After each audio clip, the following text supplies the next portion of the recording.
Welcome to Bosnia and Herzegovina.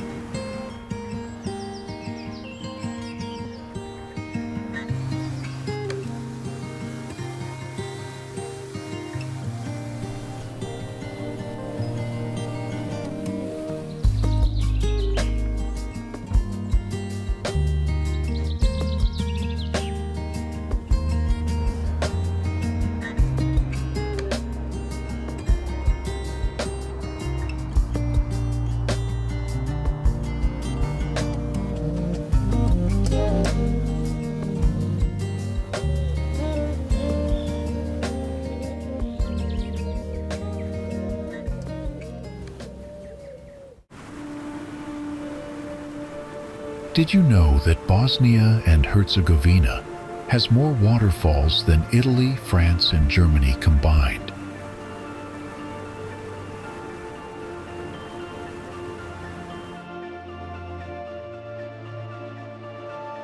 That's right. This small country, often hidden from the usual tourist radar, is home to around 202 waterfalls.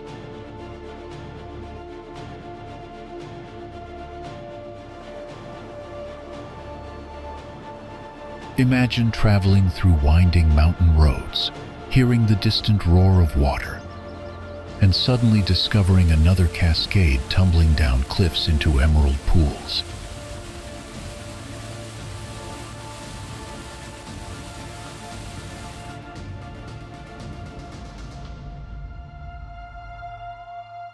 Bosnia and Herzegovina, a land where nature and history flow together, just like its endless rivers and falls.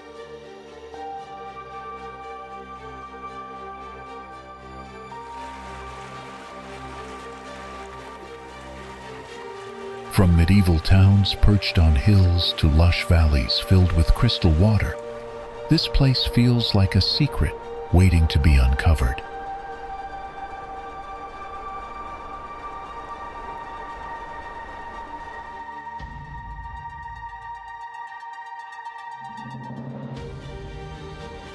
So how can a country so small hold so much beauty and so many secrets?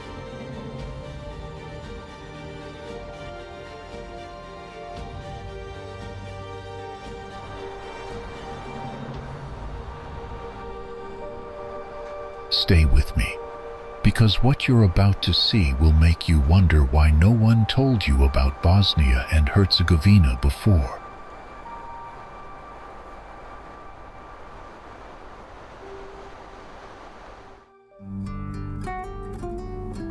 In 1968, an entire valley disappeared underwater. Farms, homes, even villages were drowned to make way for a dam.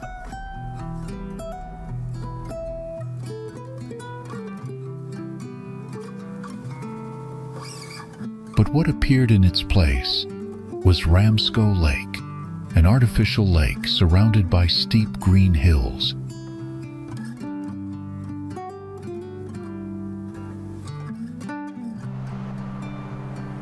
The lake now curves through the mountains, following the shape of the old Rama River.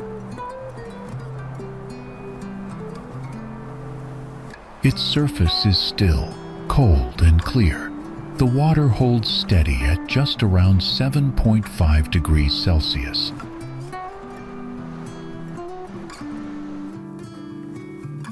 In the middle, a small peninsula juts out into the lake.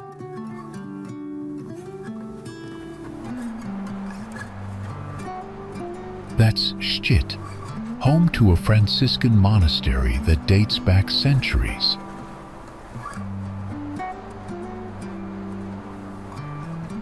It used to sit in a wide open valley.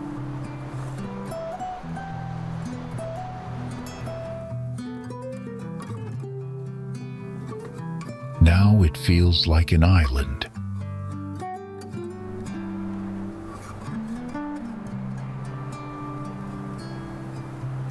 When the dam was built, the rising water forced hundreds of people to leave their homes.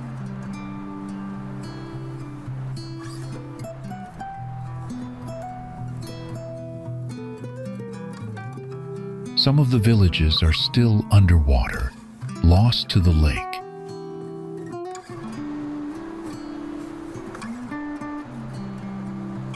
Locals were angry then.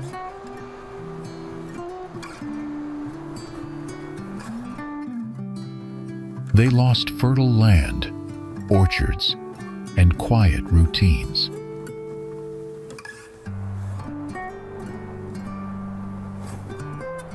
Today, things are different.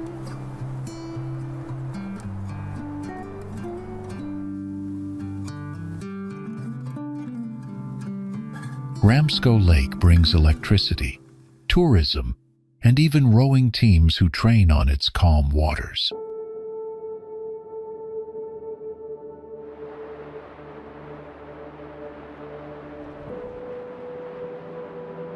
Most visitors have never heard of it, but the ones who come here usually come back.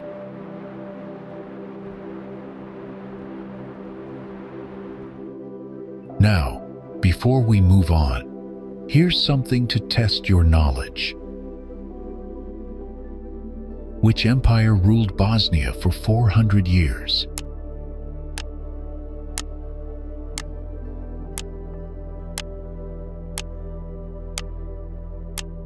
Drop your answer below.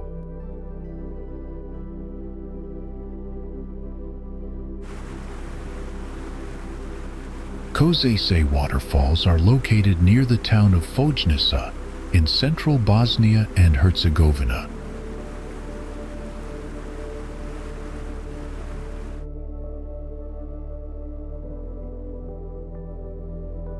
They are formed on the Kozice River, a small mountain river known for its cold, crystal-clear water.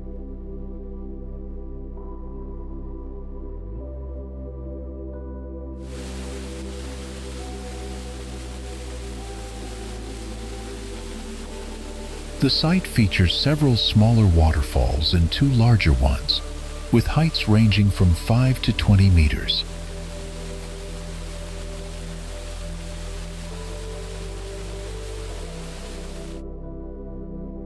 The waterfalls are surrounded by forest and steep cliffs, creating a rugged and natural environment.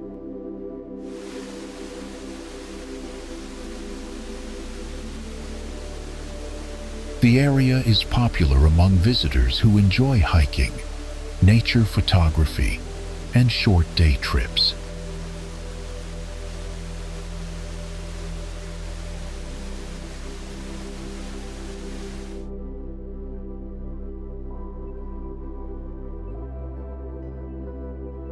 Kozice waterfalls are about 10 kilometers from Počitelj and can be reached by road.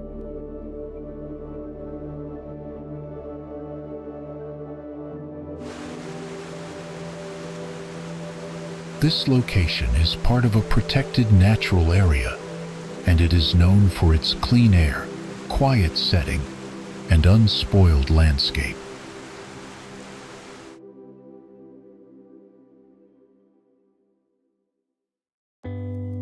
If you are watching this, please click the subscribe button in the corner of the screen. It's completely free, but means a lot to us.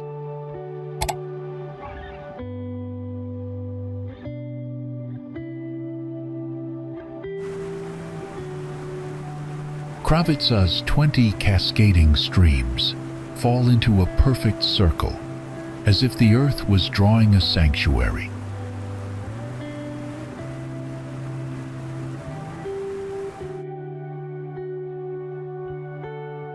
Each drop plunges from a height of around 25 meters, hitting the lake below with a force that sends mist drifting through the valley.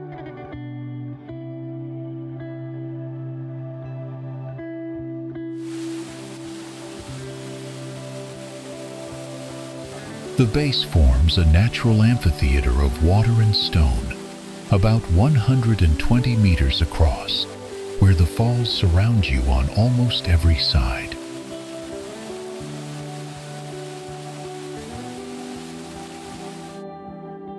The cliffs aren't bare rock.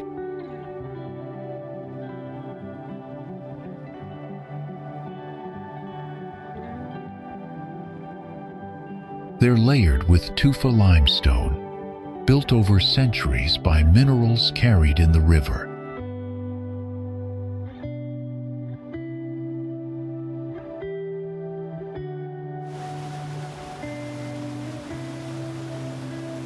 That limestone traps soil and moisture, so moss and grass grow right on the rock, turning the falls into a living wall of green.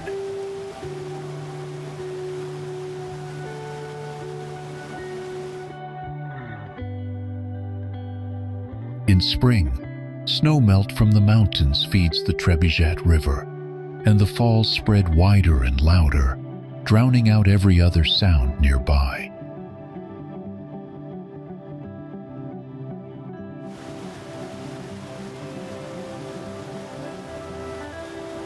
By summer, the flow slows just enough for people to swim under the falling streams or stand beneath one of its softer curtains.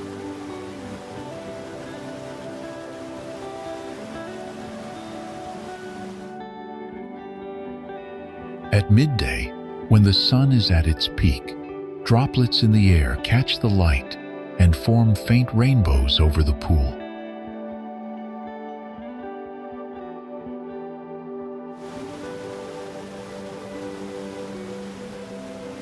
The walls of the pool are rimmed with ferns and fig trees, roots gripping the soft rock as if growing straight out of the water.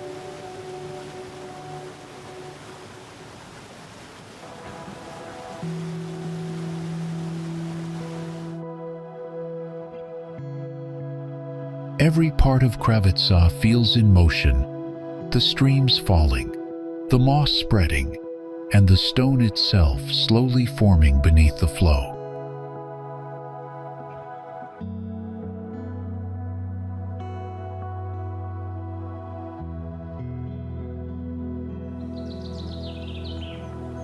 Srebrenik Fortress rises 70 meters above the surrounding land, balanced on a cliff so steep it looks unreachable.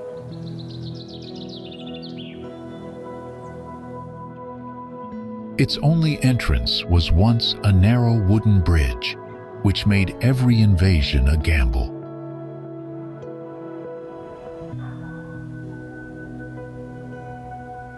In 1363, King Louis I of Hungary sent his Palatine, Nicholas Kant, to capture Srebrenik, but his forces suffered heavy losses.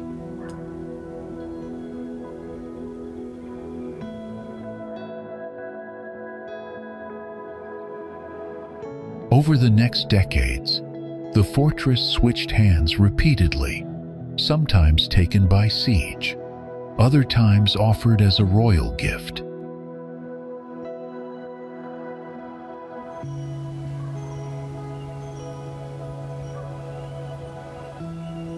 It was even granted to Serbian despot Stefan Lazarevich, while still being used as a Hungarian garrison.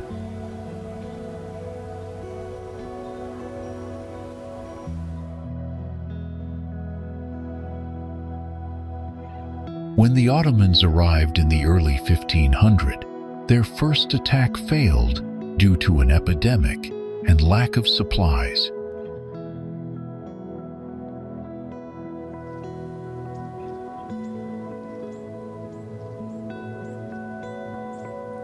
Matthias Corvinus later declared Srebrenik the center of a new Banate, reinforcing its defenses to face future Ottoman threats.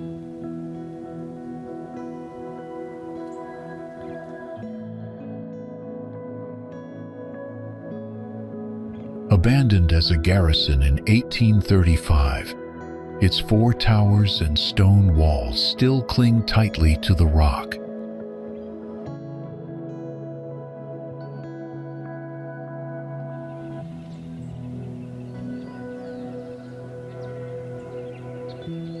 Standing beneath Srebrenik Fortress today, it's easy to imagine why so many armies failed to claim it.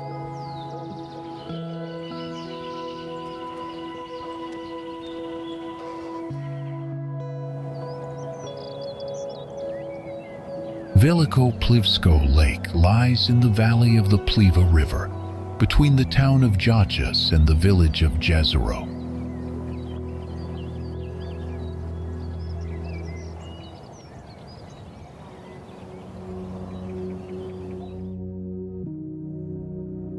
Part natural and part artificial, it stretches for about 3 kilometers, with calm, clear water framed by Bosnia's western mountains.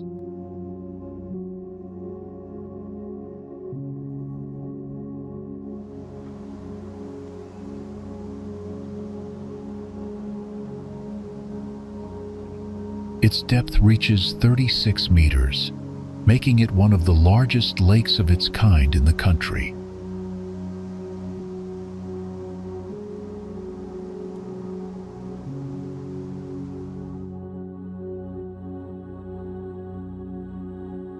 The lake was shaped by tectonic movements and travertine barriers created by moss, algae, and bacteria, natural dams that separate Veliko from the smaller Malo-Plivsko Lake.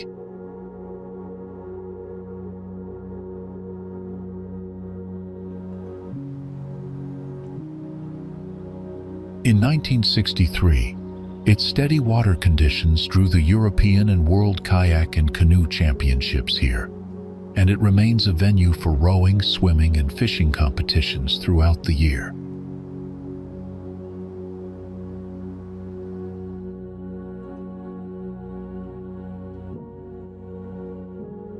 Trout, carp, and perch thrive in its cool, clean water, attracting anglers and fly fishing enthusiasts from across the region.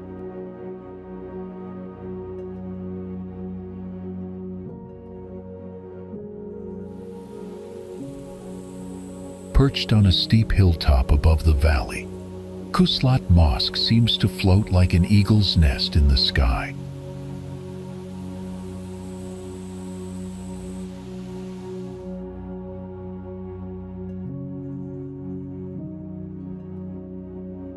Reaching it requires a footpath climb, but the view across forests and hills makes every step worth it.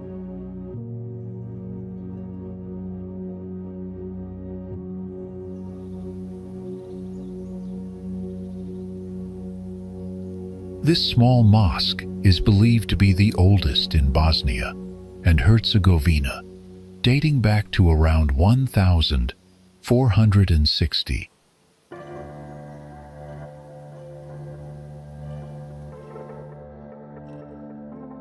It stands as the only preserved building from the medieval fortified town of Kuslat.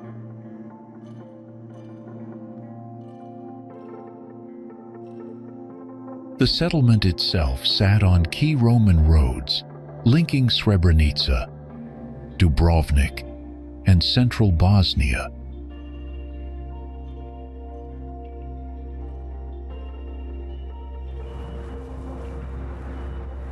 For centuries, locals used Kuslat's fortress as a sec.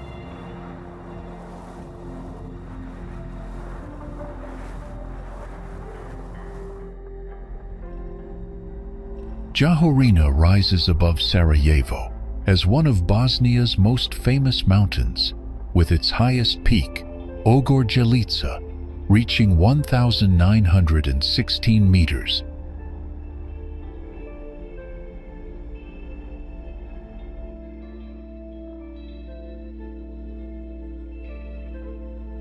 In winter, its slopes are alive with skiers, snowboarders, and families enjoying the largest ski resort in the country.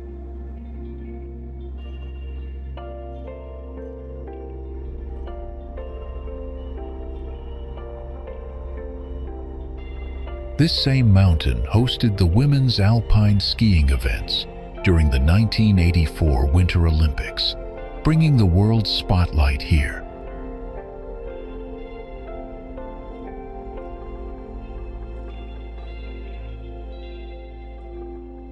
Beyond the ski lifts and lodges, Jahorina offers summer hiking trails with wildflowers, pine forests, and sweeping views over the Dinaric Alps.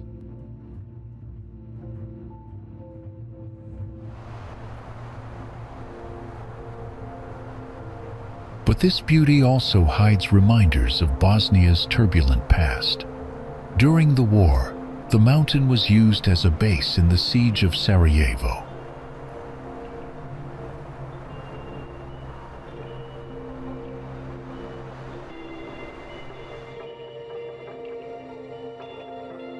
Even today, a few southern slopes remain marked with warning signs for landmines, but the resort side is fully safe and well maintained.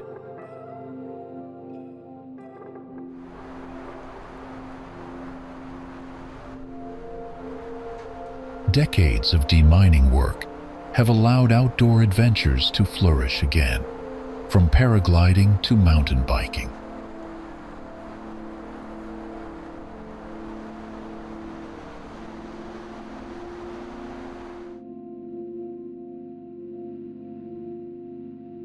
Standing at the top of Jahorina, the air feels crisp, the horizon endless, and the past both distant and close.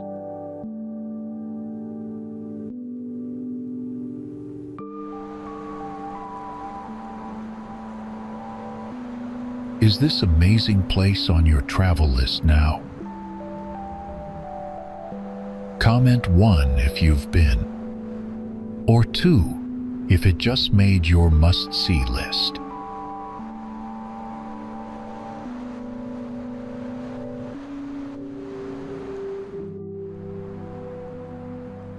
Just south of Konjic, the Neretva River spreads into a wide valley, and it's here that Jablanicko Lake begins.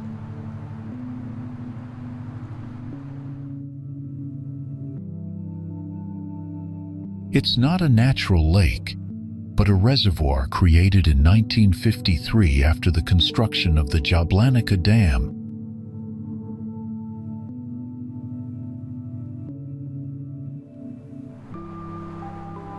Much of the valley's farmland was flooded, but the lake soon became a favorite escape for locals.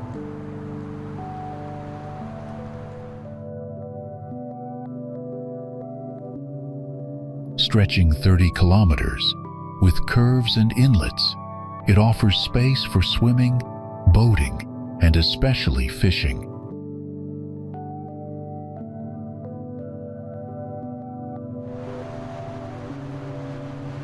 Cottages line its shores, built by families who return every summer.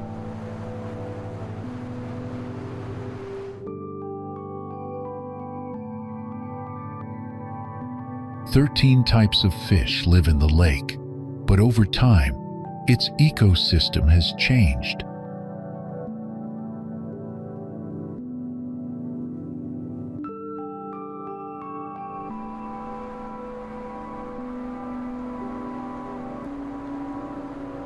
Invasive species like pike perch were introduced, and they pushed some native fish close to extinction.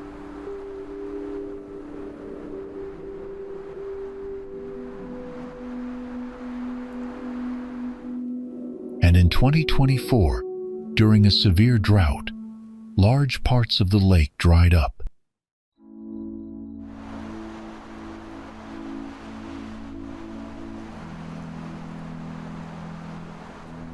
Even so, the lake remains one of the most popular weekend destinations in central Bosnia.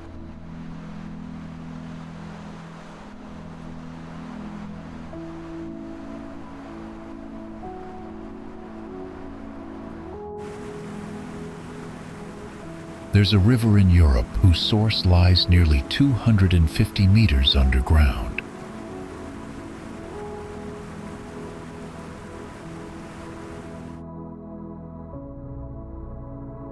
It's one of the deepest springs ever explored by humans.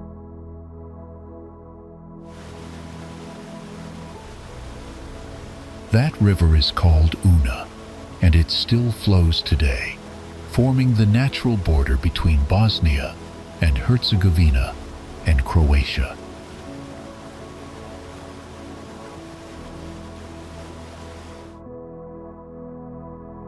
It begins near a small Croatian village called Donja Suvaha, from a karst spring known as Vrelo Une.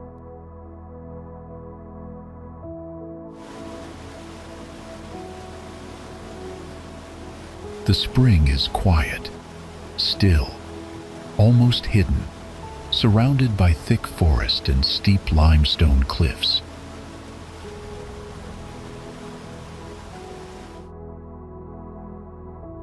The water is a clear bluish green, forming a small round lake before it begins to move.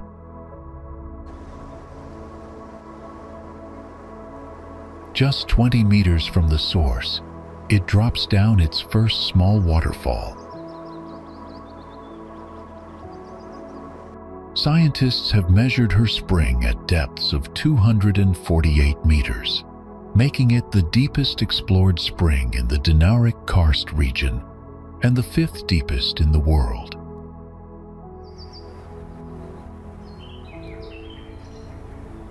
And yet, despite its depth, the water temperature stays between 8 and 1 degree Celsius all year round, cool, stable, untouched.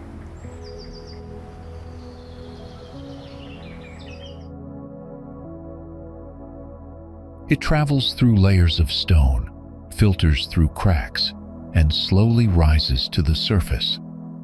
A journey that takes years, even decades.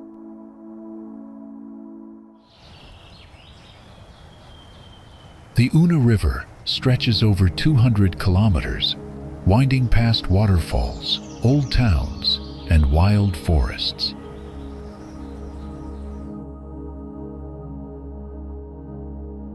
Her waters are rich with oxygen and minerals, making her a perfect home for fish and other wildlife.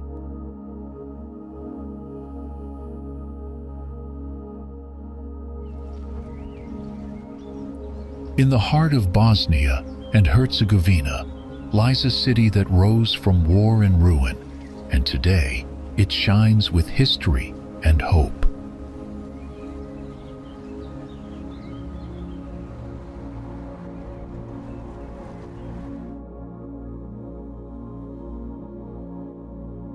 This is Mostar, a place where ancient bridges connect more than just two riverbanks.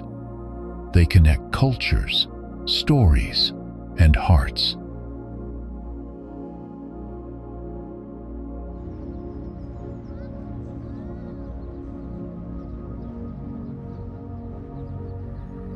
The city is named after the Mostari, the bridge keepers who once protected its famous old bridge.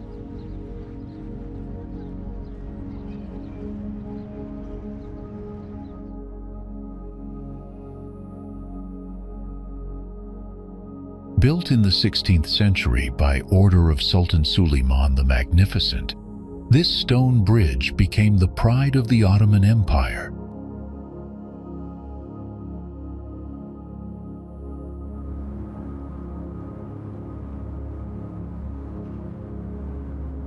With its graceful arch rising high above the emerald Neretva River, the old bridge looked like something from a dream.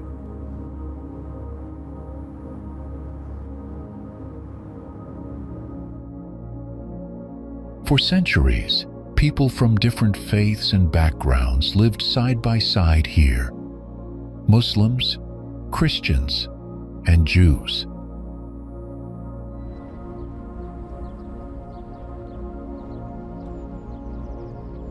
But during the 1990 war, Mostar was torn apart, and the old bridge collapsed into the river below.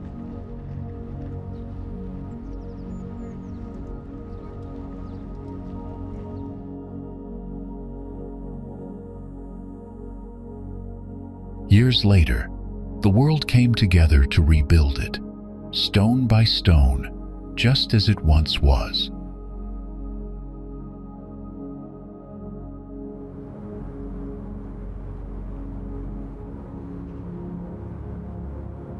Today, the restored bridge stands strong again, not just as a landmark, but as a sign of healing and peace.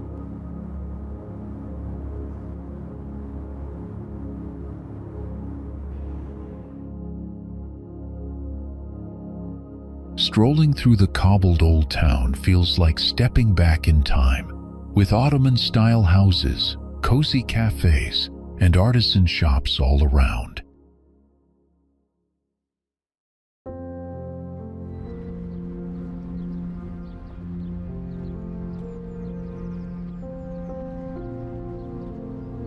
Local traditions live on, and you might even see brave young men diving from the bridge into the cold river below, a rite of passage passed down for generations.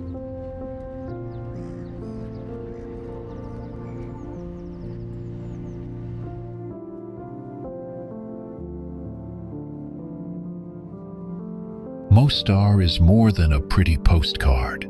It's a living story of survival, resilience, and the beauty of coming together.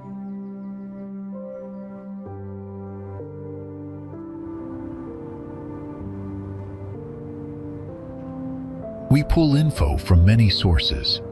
If you see something wrong or have more to share, drop it in the comments. We'd love to hear from you.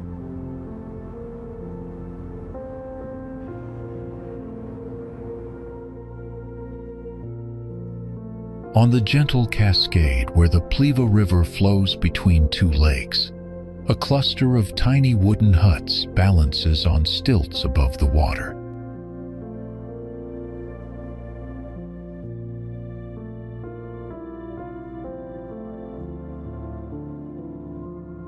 These are the Watermills of Jajce, once essential to local farmers who brought their wheat here to be ground into flour.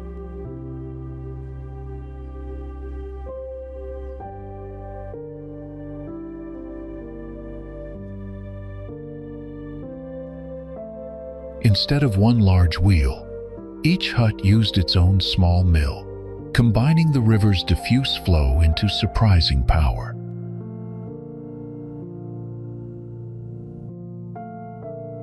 Most of these mills date back to the Austro-Hungarian era, from the late 19th century.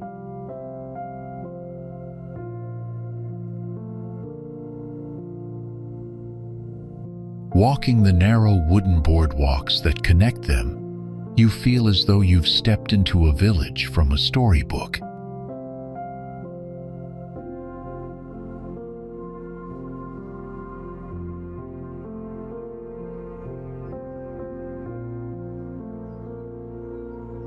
Though no longer in use, the mills remain protected as a national monument of Bosnia and Herzegovina.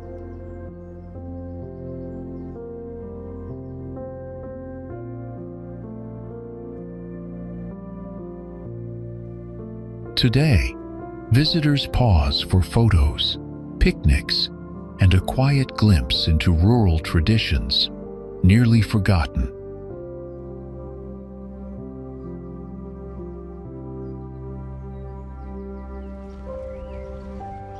This city was once shattered by war. But today, it's rising again as one of Europe's most surprising cultural treasures.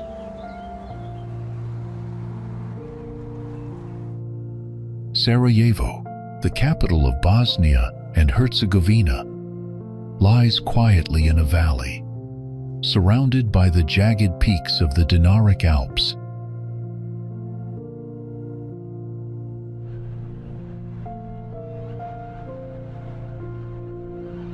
This is one of the few places in the world where a mosque, a synagogue, an Orthodox church, and a Catholic cathedral stand within the same few blocks.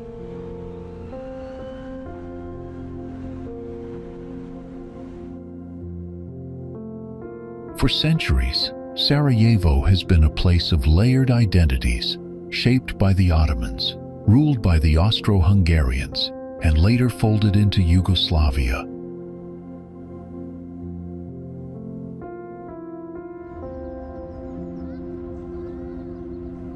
In 1914, it was here, on the Latin Bridge, that a young man named Gavrilo Princip shot Archduke Franz Ferdinand.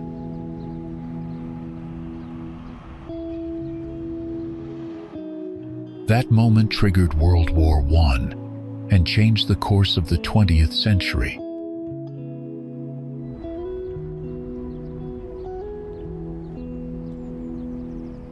In 1984, Sarajevo stepped into the spotlight again, hosting the Winter Olympics with pride.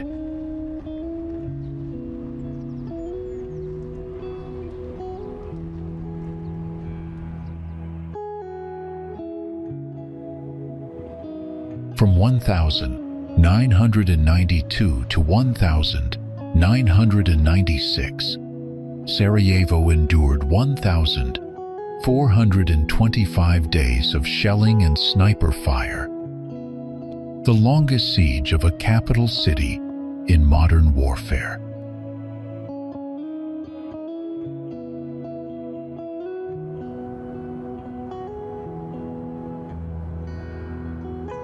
More than 11,000 people were killed, including over 1,600 children.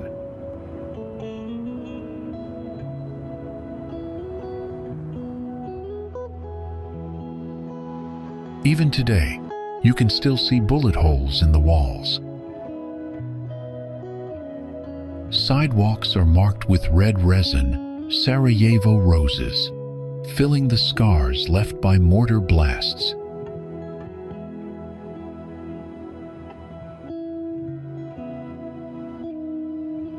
Just 30 kilometers from Dubrovnik lies a town with a past so layered it could fill volumes of forgotten history books.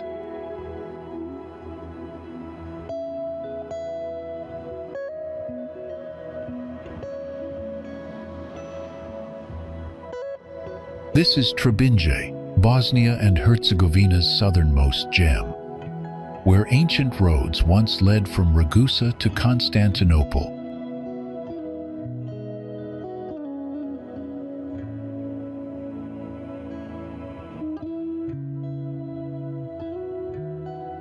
The river Trebišnjica runs through its heart, but beneath the surface flows a story of empires, uprisings, and resilience.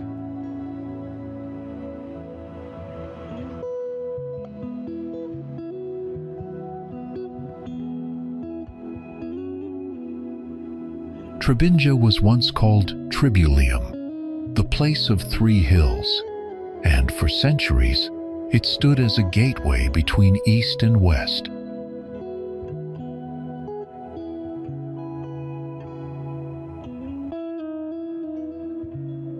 The elegant Arslanagić Bridge, with its quiet arches, once stood 5 kilometers away before the river itself was moved.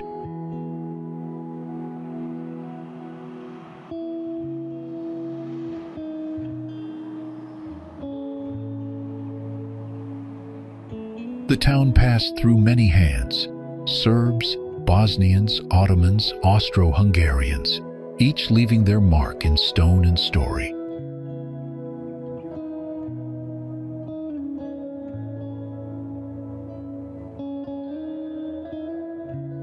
In the 1800s, Hajduk raided the town, rebels planned uprisings in secret monasteries, and even Napoleon's troops met fierce resistance here.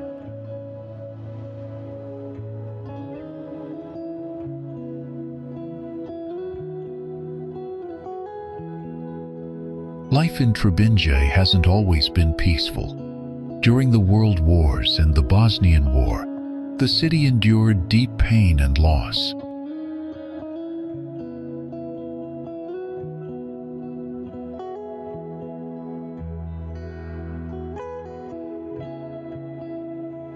Ten mosques were destroyed during the 1990s, and many families fled. Some never returned.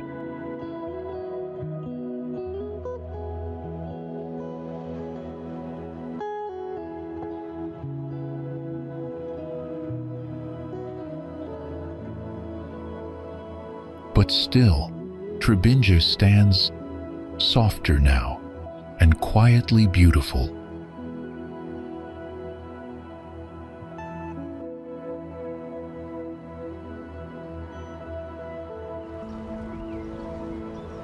Livno is a small town in western Bosnia, resting at the foot of Baškovac Hill and close to the vast Livno field.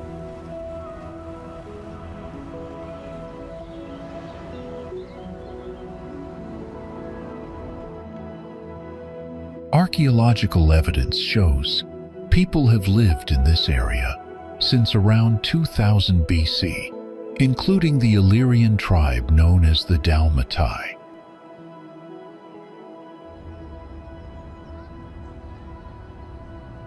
The Romans later built a road through this valley, connecting the coast to the inland regions, with stops near today's Livno.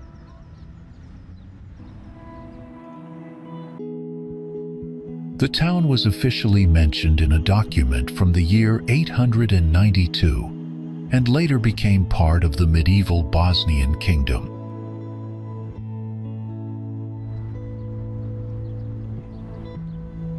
In the 16th century, the Kravica Mosque was built on a hill overlooking the old town, with its short minaret and nearby clock tower still standing.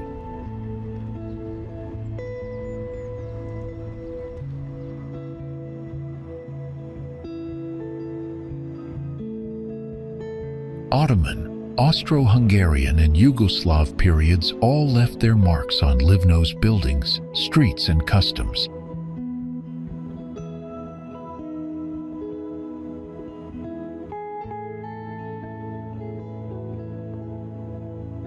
Jajce is a historic town in central Bosnia, where two rivers, the Pliva and the Vrbas, meet at a 2-meter-high waterfall in the center of town.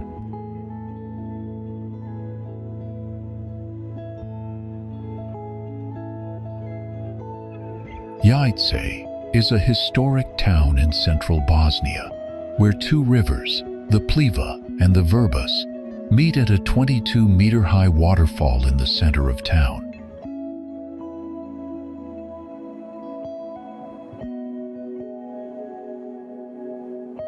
It was once the capital of the medieval Bosnian kingdom and the place where the last Bosnian king, Stjepan Tomašević, ruled and was executed in 1463.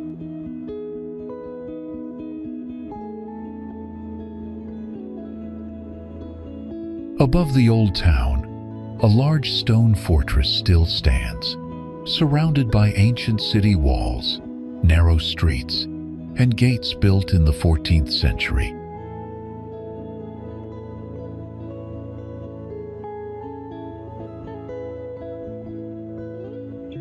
Jajce is also home to one of the best preserved Roman temples of the sun god Mithras, hidden for centuries and discovered under a private home.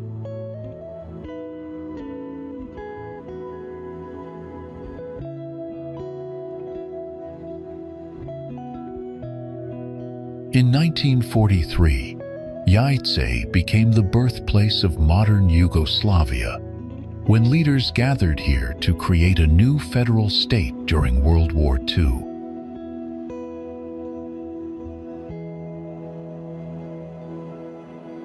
The town was heavily damaged during the Bosnian War, with most religious buildings destroyed and thousands of civilians forced to flee.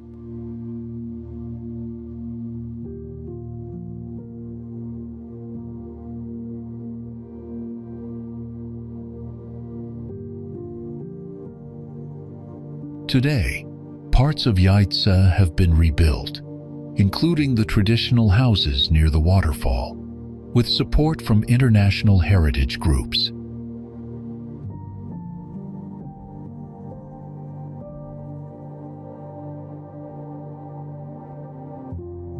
Its old town and surrounding nature, rivers, lakes, and mountains, are now on UNESCO's tentative list for World Heritage status.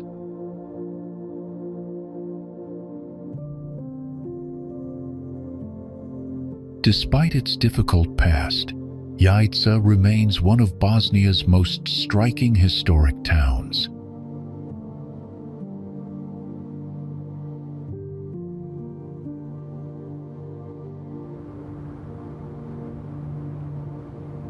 Perched on a hillside above the Neretva River, Počitelj looks like a village painted from memory, stone houses, narrow paths, and an ancient fortress watching over it all.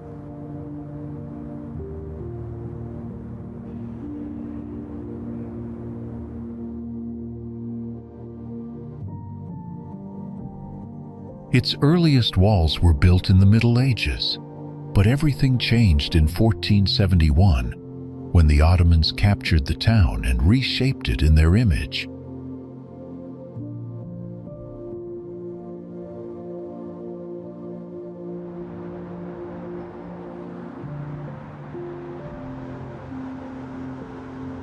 Over time, Počitelj grew into a lively center of art, religion, and education, with a mosque, a madrasa, and even a Turkish bath carved into the hillside.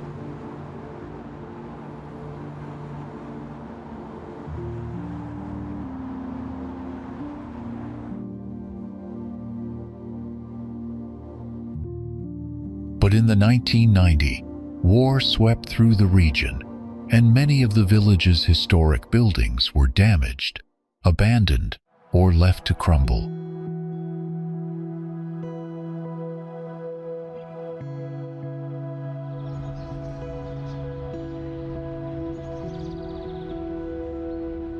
In 1996 and 1998, the World Monuments Fund placed Počitelj on its global watch list to call attention to its urgent need for help.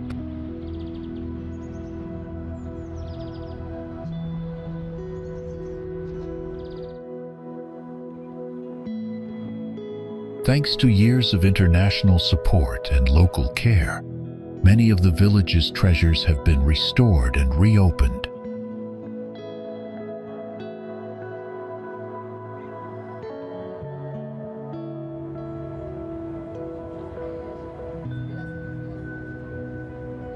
Today, Počitelj is more than a monument. It's a place where songs echo again in stone courtyards and artists return to sketch the view that once inspired generations.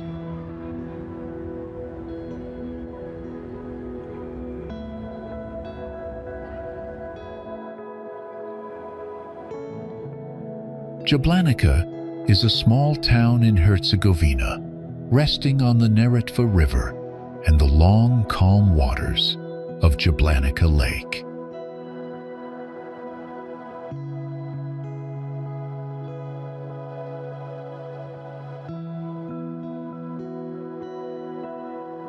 The area has been settled since the Bronze Age, with traces of Roman roads and medieval tombstones found across its hills and valleys.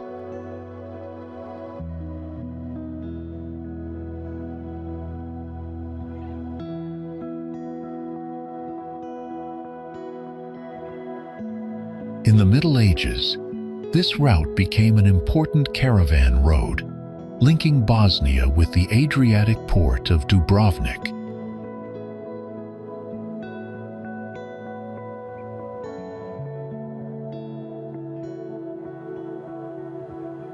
Urban growth came later, during Austro-Hungarian times, when bridges, tunnels, and the railway transformed Jablanicko into a mountain town of stone and wood.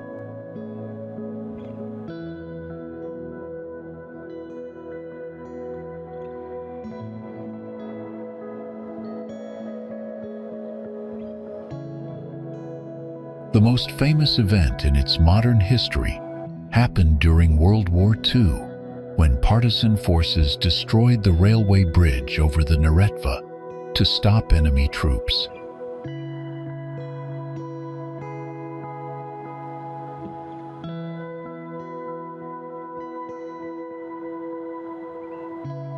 Around Jablanicko, 69% of the land is forested, offering hiking, hunting, and mountain trails with sweeping views of the lake.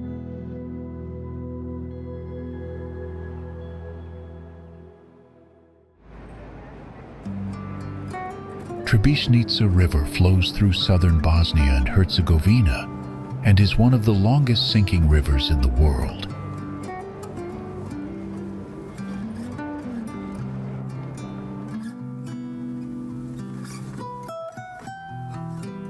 It runs 96 kilometers above ground and another 90 kilometers below the surface, winding through caves and karst valleys before reaching the Adriatic Sea.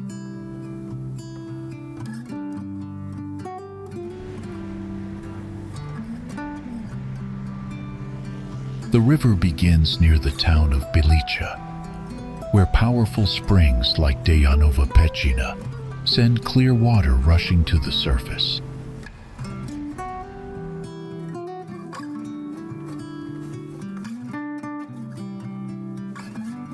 In the 1960s, construction of dams and canals created Bilica Lake and changed the river's natural course, flooding fertile valleys, but also providing hydroelectric power.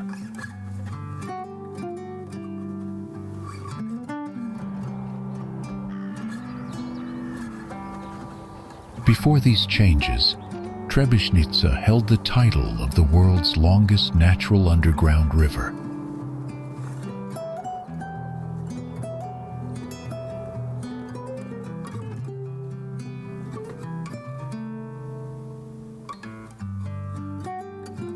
Today, its calm flow is popular for boat rides, fishing, and riverside picnics.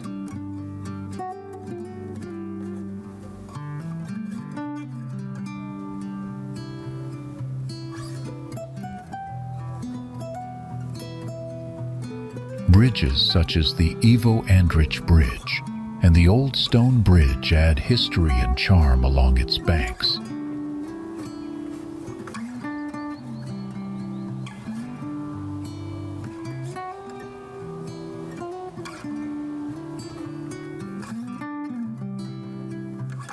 On Bosnia's southern border, Maglić rises sharply above forests and rivers, marking the country's highest point at 2,386 meters.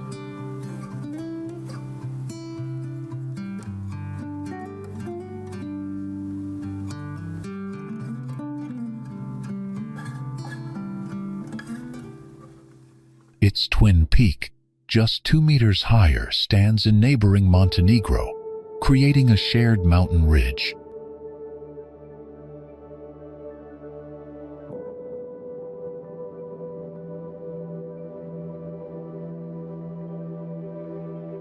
From the Bosnian side, the summit appears as a pale limestone pyramid, with walls that drop straight down for hundreds of meters.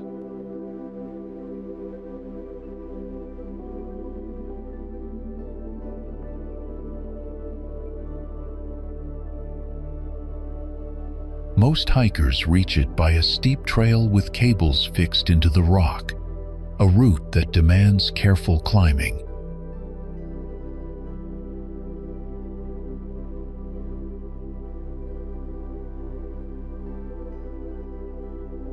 Halfway up, the view opens toward Trnovićko Lake, a glacial lake shaped like a heart, sitting 1,500 meters above sea level.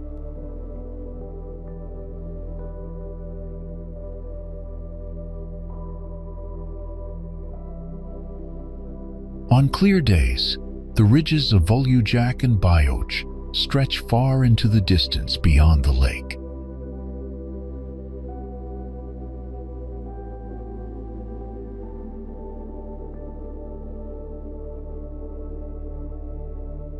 The mountain sits inside Suceska National Park, known for Europe's last primeval beach and fir forest.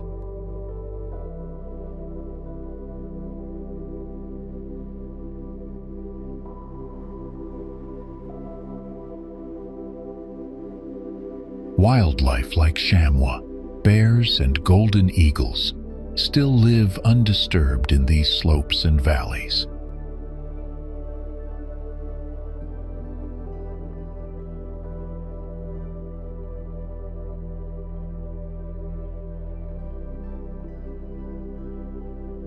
For those who reach the top, the panorama spans 2 countries and the full sweep of the Dinaric Alps.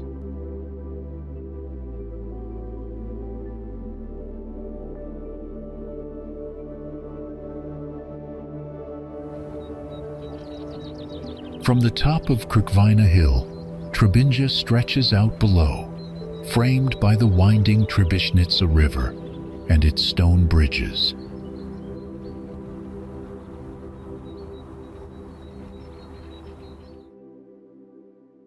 At this vantage point stands Hercegovačka Gračanica, a Serbian Orthodox monastery, completed in 2000 but built in the image of a 14th century church from Kosovo.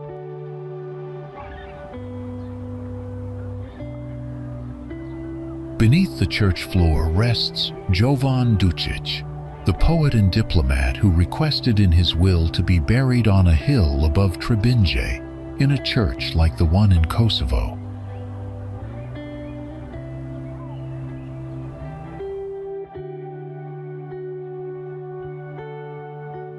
The site itself has long been sacred.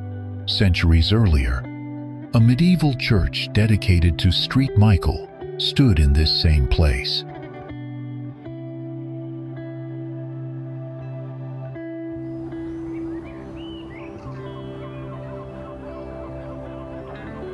From the monastery courtyard, the view sweeps across Trebinje's rooftops and vineyards, a panorama that has drawn pilgrims to this hill for centuries.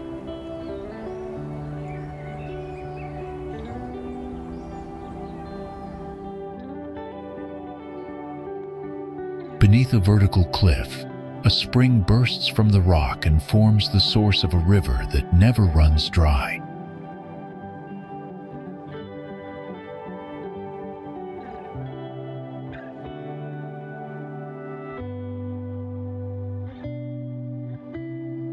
Its cave remains uncharted, despite repeated dives and measurements by explorers.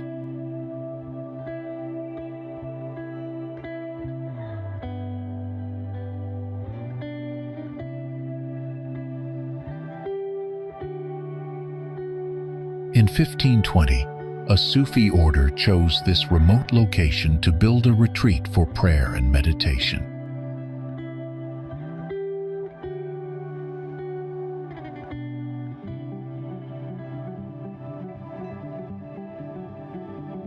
Their rituals included chanting and spinning dances meant to reach a state of deep focus.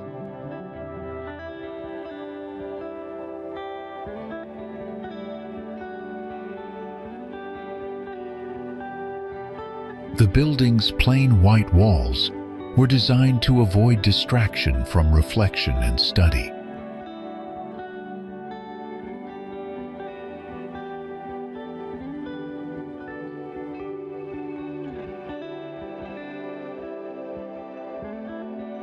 Water flows past its front steps with a speed strong enough to power early grain mills nearby.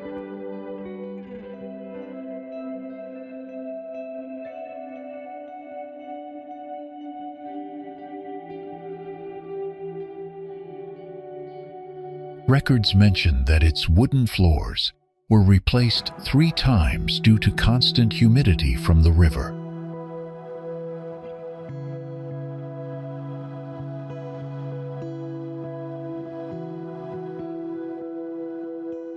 Villagers treated it as both a religious site and a crucial stop for travelers seeking rest.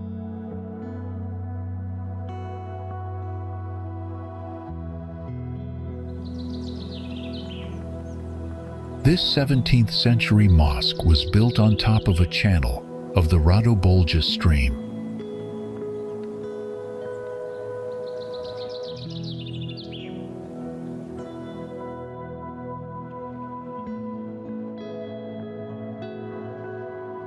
Its square base measures about 10 meters on each side, with stone walls over a meter thick.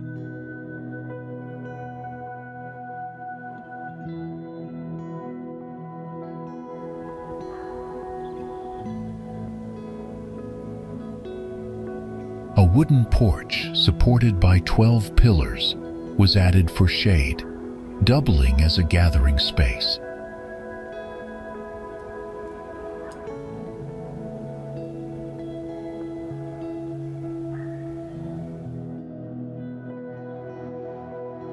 The minaret, cut from local limestone, rises roughly 20 meters, with a diameter small enough for one narrow stair inside.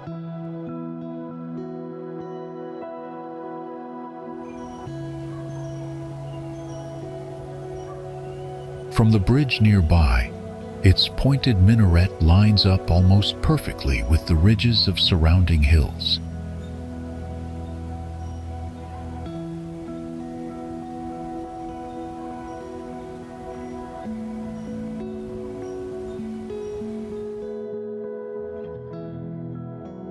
The mosque, commissioned by Gazi Husrev Bey in 1531, became Sarajevo's largest stone structure of its time.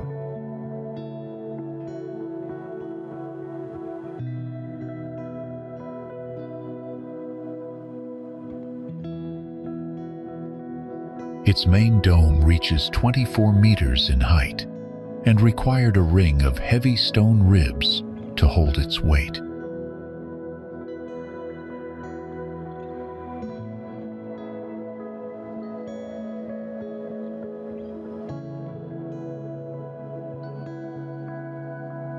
Because Sarajevo lacked trained stonemasons, workers were hired from Dubrovnik and brought by caravan.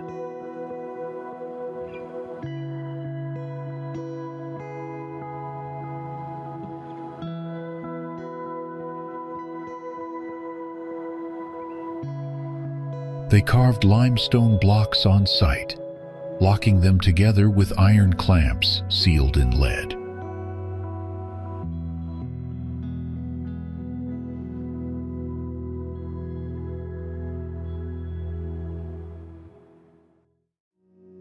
The minaret rises to 45 meters, with 172 steps spiraling tightly to a single viewing balcony.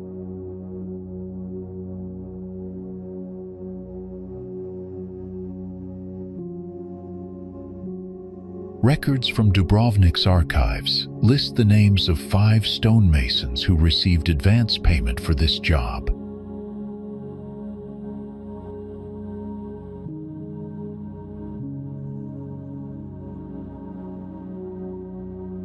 Alongside the mosque, they built a covered market, a hammam, and an inn, all sharing the same design techniques.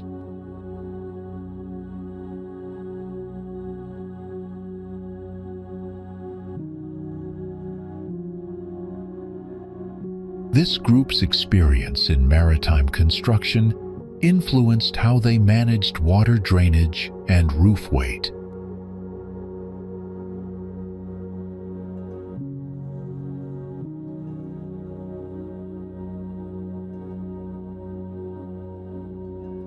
Nearly 5 centuries later, much of their original stonework remains in place, with only surface repairs after war damage.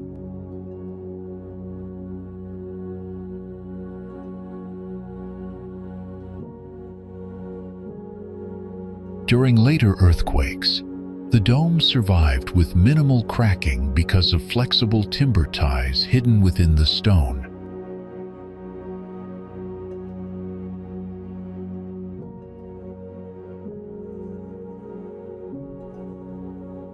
The mosque's layout eventually became a model used in towns across Bosnia, adapting the same dome and porch combination.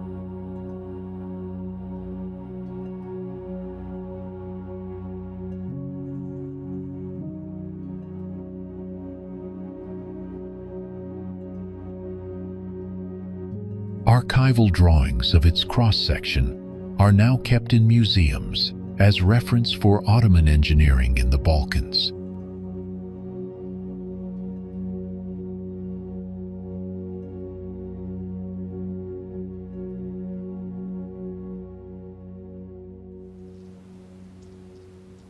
Neretva River stretches 225 kilometers, with most of its length winding through Bosnia and Herzegovina before reaching the Adriatic Sea.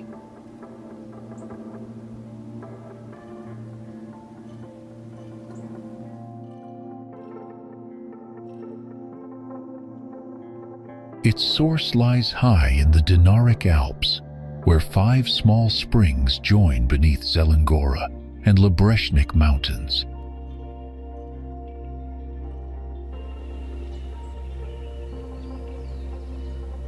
In the first 90 kilometers, it cuts through 2 deep gorges and passes 3 wide valleys that once supported fertile farmland.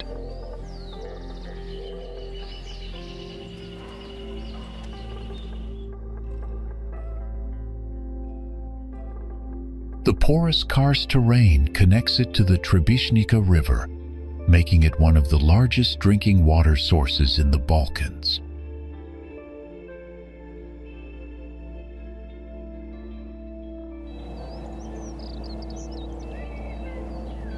At Jito the average water flow is 233 cubic meters per second, while near the sea, it rises to 341.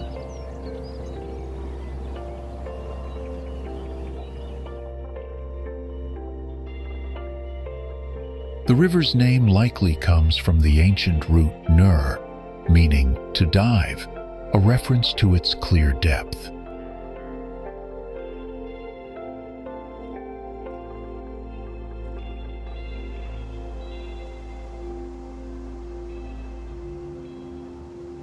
Its watershed covers almost 12,000 square kilometers, stretching across 2 countries.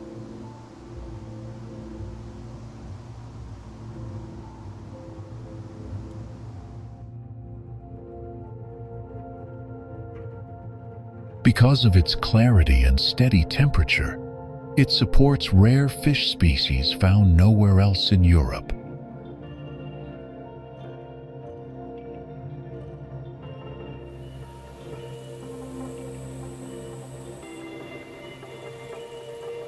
From mountain spring to coastal delta, the Neretva remains both a natural resource and a key part of local identity.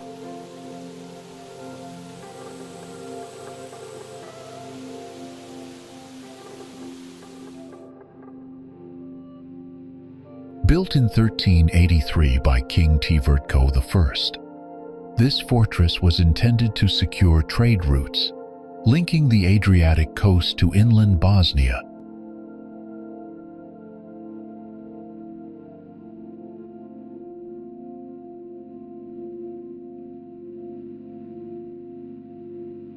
Its hilltop position above the Neretva gave guards a clear view of every approach through the valley.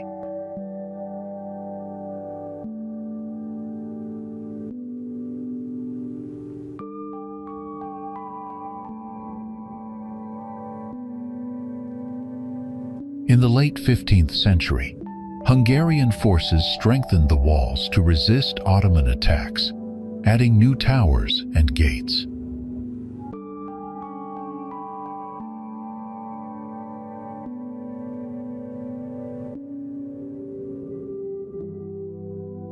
Despite these defenses, the city fell to the Ottomans in 1471 after a short siege.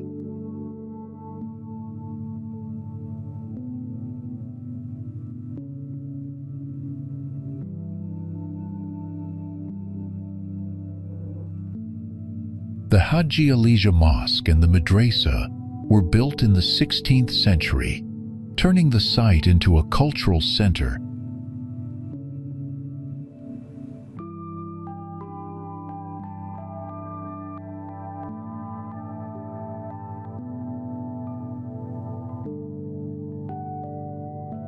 Merchants and artisans lived within the walled town, giving it both military and economic importance.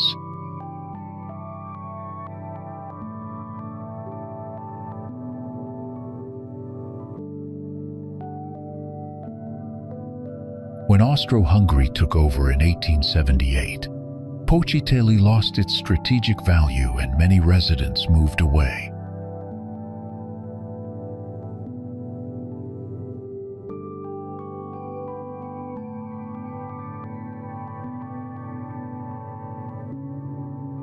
This decline, while unfortunate for the community, helped preserve its medieval and Ottoman architecture.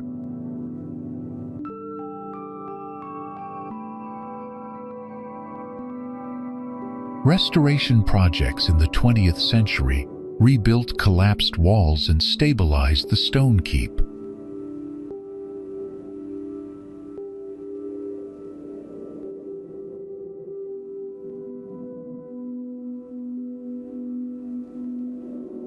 The combination of preserved streets and layered history has made it a favorite stop for both historians and filmmakers.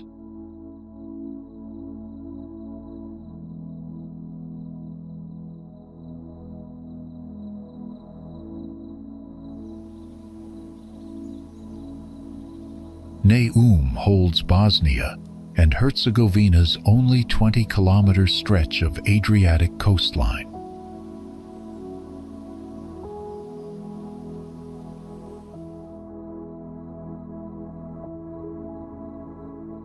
Its existence as a border corridor began in 1699, when Ragusa ceded land to the Ottomans to block Venetian expansion.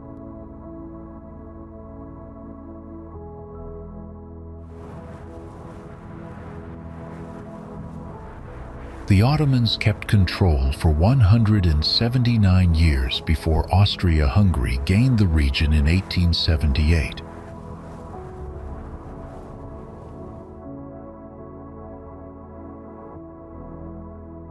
Austro-Hungarian planners even drew up plans for a naval base here, but the project never moved beyond paper.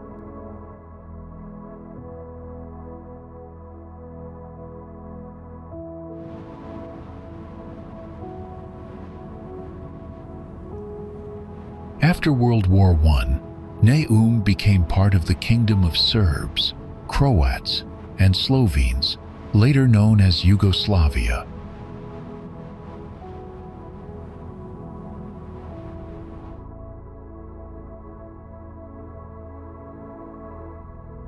Its borders shifted again after World War II, when Tito's government aligned the republics with boundaries from 1878.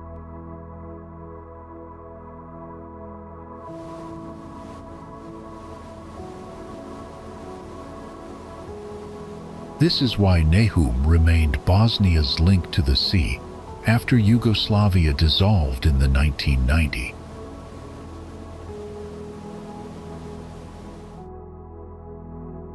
Local residents still debate future plans for a freight port, citing environmental risks to Mali Stone Bay.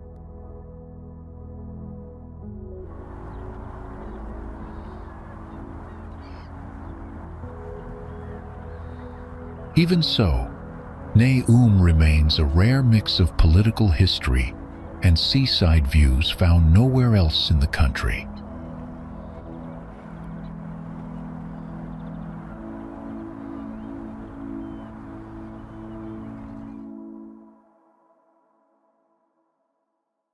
Above 1,200 meters, conifer forests give way to alpine grass and scattered Munica pines, a rare endemic species.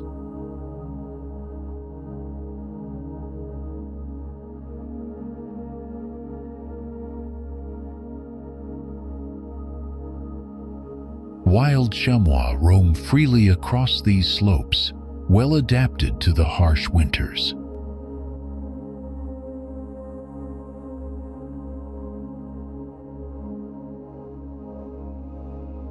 Snow often lasts from November to April, with drifts reaching up to 3 meters deep.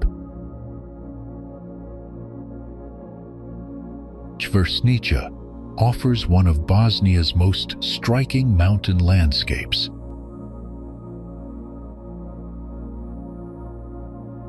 Čvrsnica Mountain rises to 2,228 meters at its highest peak, Plochno, dominating northern Herzegovina's skyline.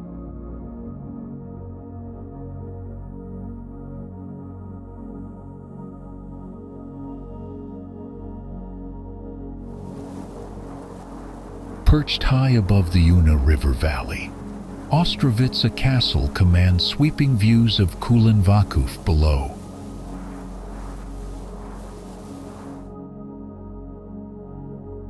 The fortress likely rose in the 15th century, atop even older Roman foundations.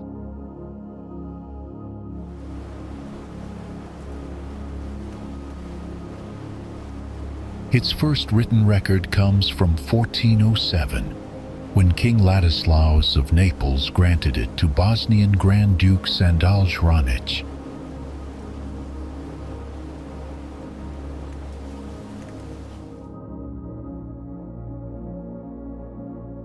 The fortress was expanded in the 17th century under Sultan Ahmed I and finalized in its current form by the early 18th century.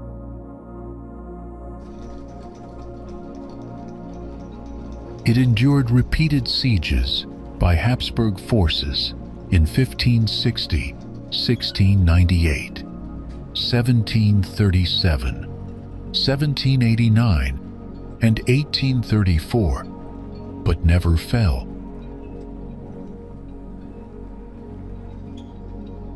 Within Una National Park, Ostrovica stands as a scenic hike with a medieval story.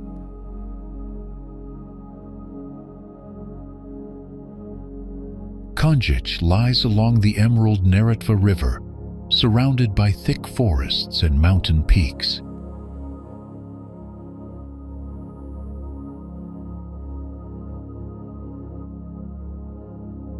Archaeological traces suggest people settled here over 4,000 years ago.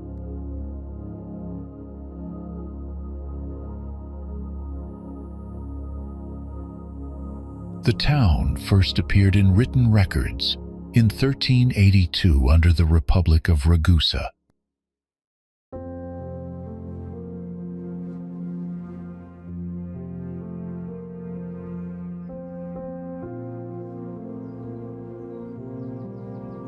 Under Ottoman rule, it gained its landmark, the graceful Stara Ćuprija Bridge, now part of the town's coat of arms.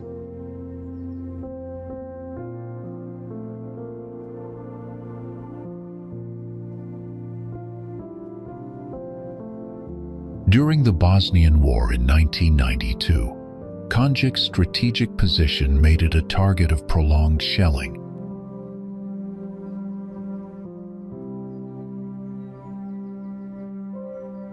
Roads to Sarajevo and Mostar were cut off, and the town swelled with refugees fleeing nearby villages.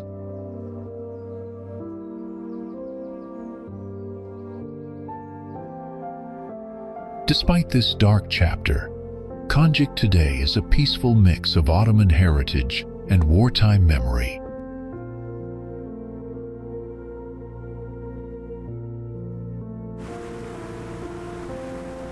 Hidden near the village of Oshanjici in Herzegovina, Provalije Waterfall offers one of Stolac's most refreshing escapes.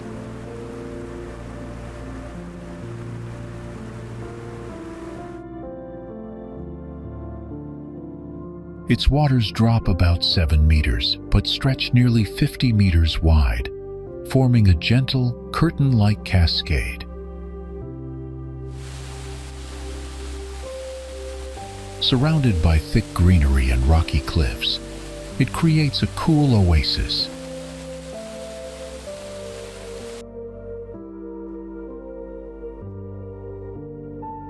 Locals recommend visiting in the early morning when the area is quiet and mist rises from the pool below.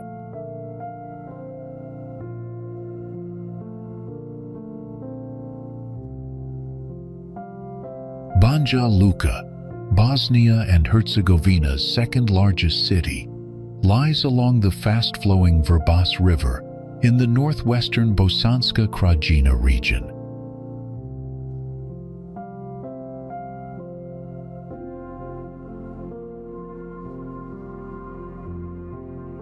Its name, first recorded in 1494, is often translated as Ban's Meadow, though legends suggest other origins.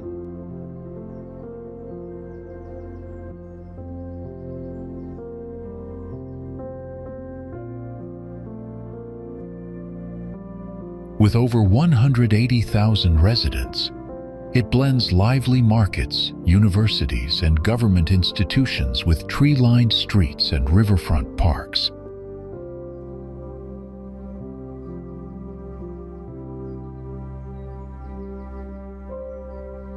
The surrounding landscape mixes fertile valleys with hills and nearby peaks like Jajce and Čvrsnica, all part of the Dinaric Alps.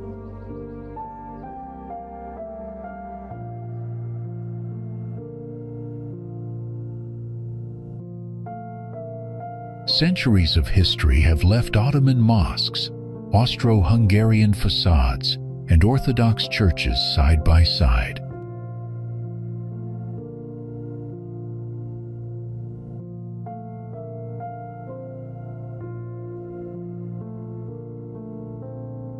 Natural springs and spas have long made the area a wellness destination, tying to the banjo or bath in its name.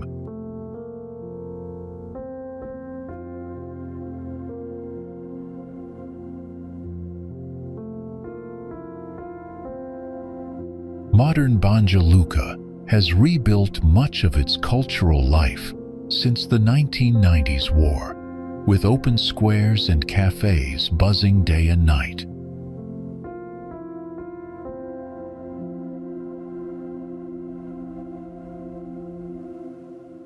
The city was named European City of Sport in 2018, a nod to its cycling races, rafting events, and outdoor festivals.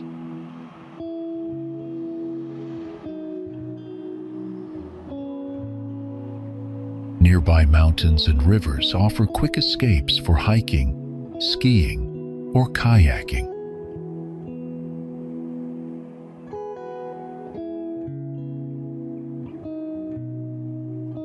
From medieval roots to modern culture, Banja Luka remains one of Bosnia's most inviting destinations.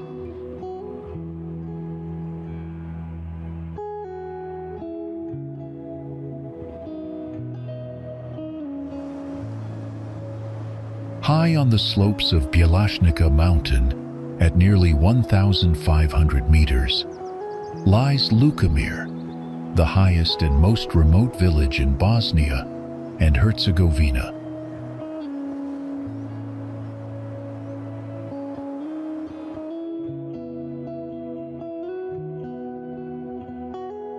Only 13 people live here year-round, though families return each summer to tend their fields and sheep.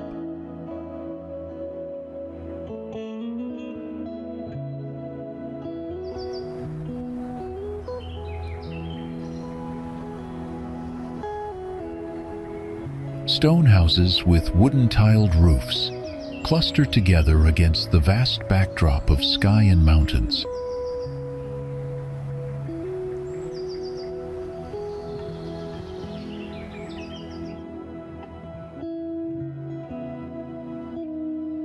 Nearby, the dramatic Rakitnica Canyon drops away, a place local folklore claims was carved by a dragon.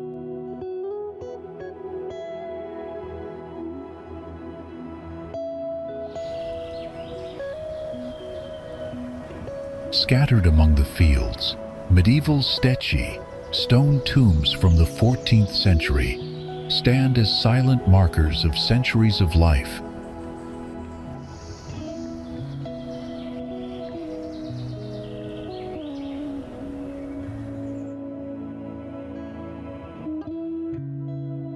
Reaching Ljutomir requires a long drive and sometimes a hike, but the journey feels like traveling back in time.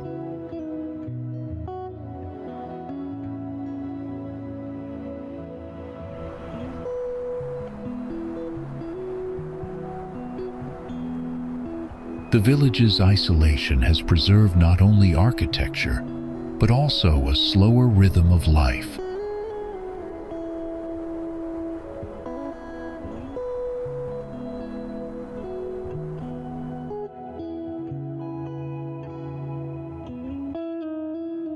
Visitors often describe a sense of peace that comes from being far above the noise of the modern world.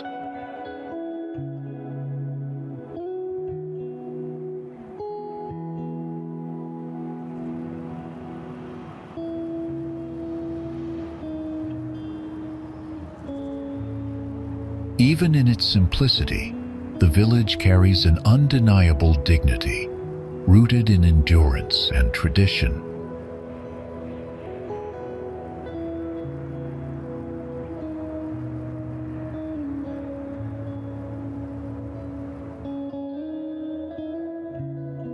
The Drina forms much of the border between Bosnia and Serbia, running 346 kilometers from its source to the Sava.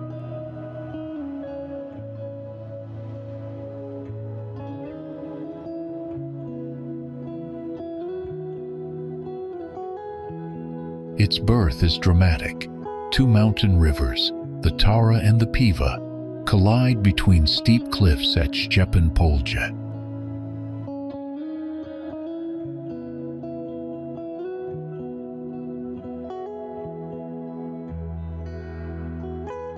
The river is cold, with depths reaching 12 meters at Tjestno, so protective gear is essential, even in summer.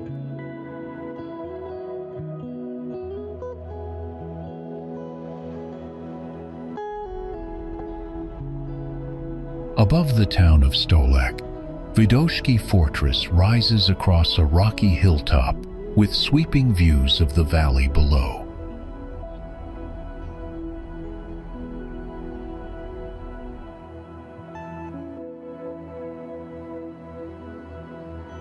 Its massive walls and towers reveal layers of history, built and rebuilt across centuries of rulers and empires.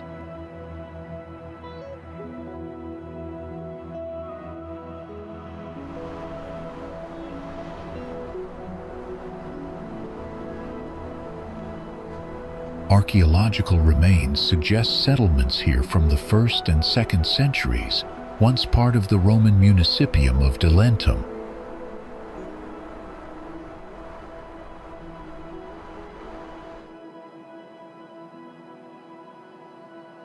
By the 17th century, Vidoški Fortress, with its 13 towers, was one of the best fortified towns in Herzegovina.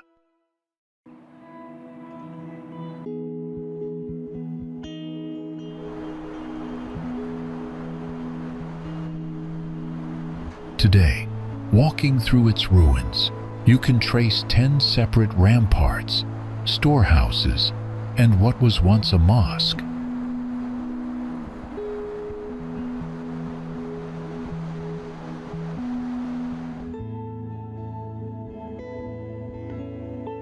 Brčko District was the only place left unresolved when the Dayton Peace Agreement ended Bosnia's war.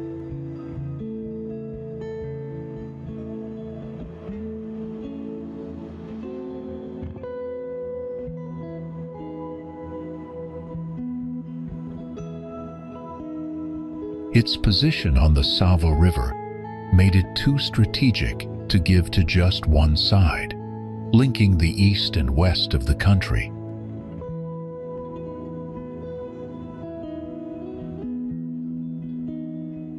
For years, disputes over control stalled, threatening to spark new tensions.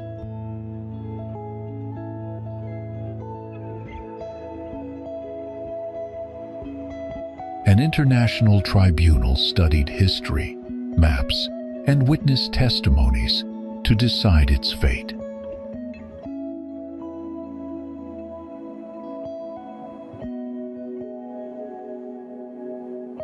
In March 1999, the verdict created Brčko District as a neutral, self-governing area belonging to both entities yet ruled by neither.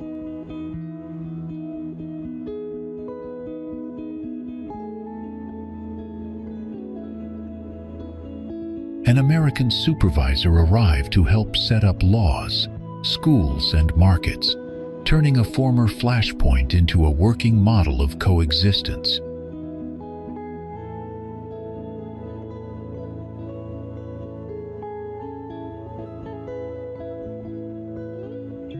Even the boundary line between Republika Srpska and the Federation was erased, replaced by a unified administration.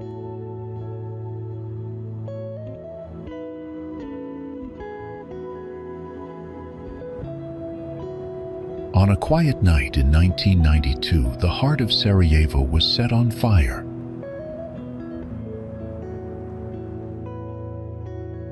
Flames swallowed one of the city's most beloved buildings, the National Library, known as Vječnica.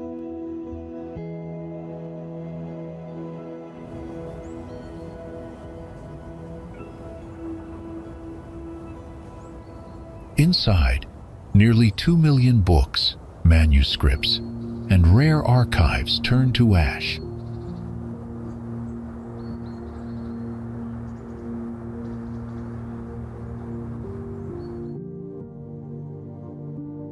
But Sarajevo didn't let the story end there.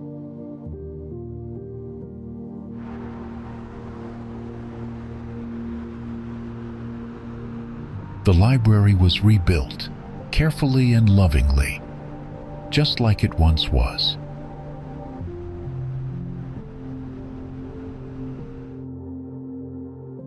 Originally opened in 1945, the National and University Library was meant to bring knowledge and culture to every corner of Bosnia and Herzegovina.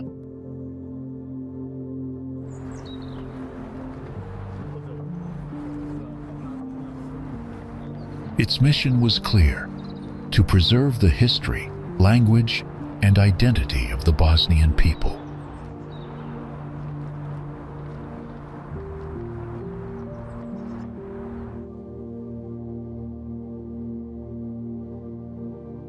Over the years, it became a place where students studied, scholars searched, and ideas came to life.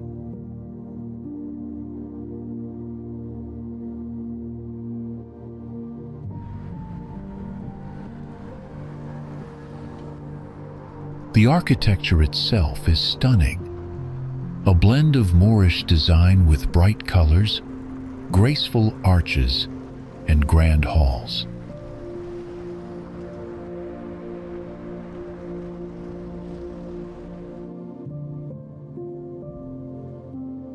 Standing by the Miljacka River, it feels like something out of a fairy tale, beautiful, proud, and unbroken.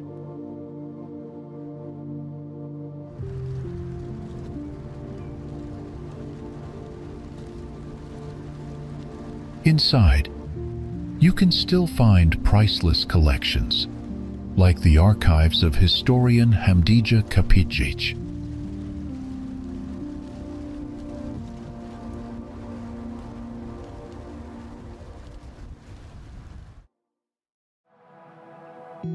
Kazan might look like a quiet town today, but in 1950, it became the center of a dramatic uprising.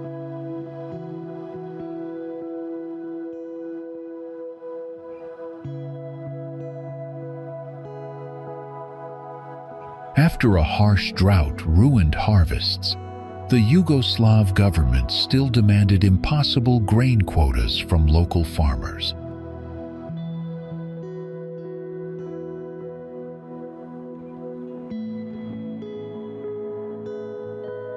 When families couldn't meet them, authorities took their property and punished entire villages.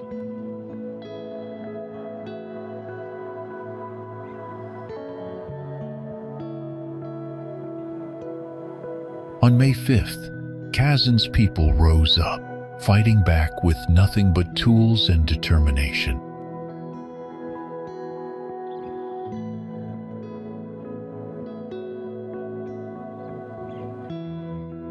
The rebellion lasted just 2 days, but it shook the regime and became a story whispered for decades.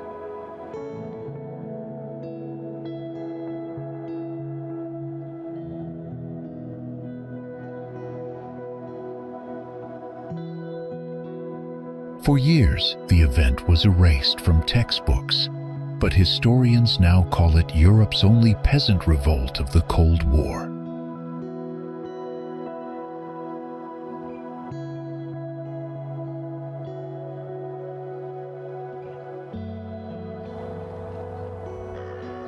More than 700 years ago, a fortress rose on a hilltop overlooking the Krajina region.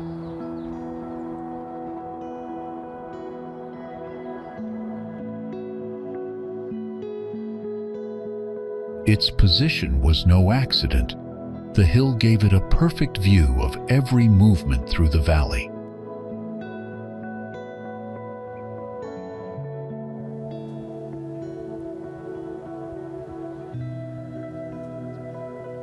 This first structure was built for defense, part of the wider military system protecting the Krajina region.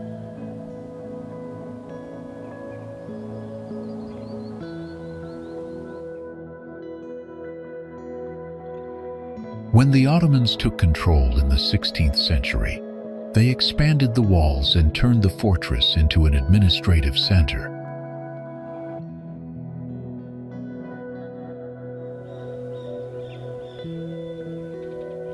Later, the Austro-Hungarians reshaped it again, adding tall towers and pointed arches, turning the medieval fort into a neo-Gothic residence.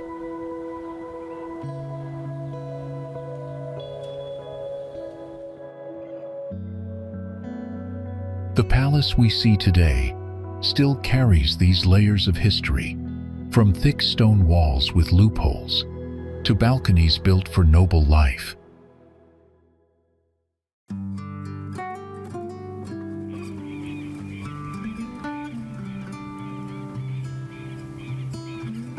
Outside, the grounds hold more than 150 sculptures, created since 1967 by artists from around the world, making Ostrožac both a monument and an open-air museum.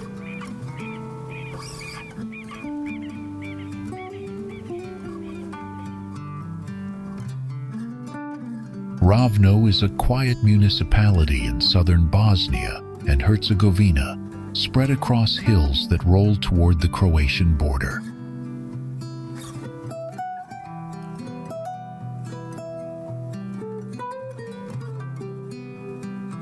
Its landscape holds centuries of layered history, from medieval frontiers once known as the Trevunian Marches to modern villages with stone houses.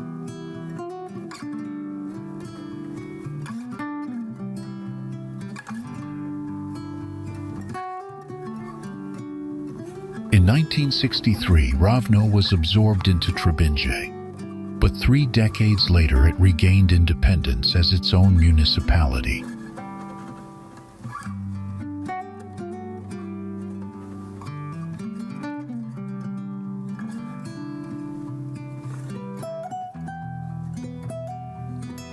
The area added large stretches of former borderland, home to settlements that still reflect a mix of cultures and traditions.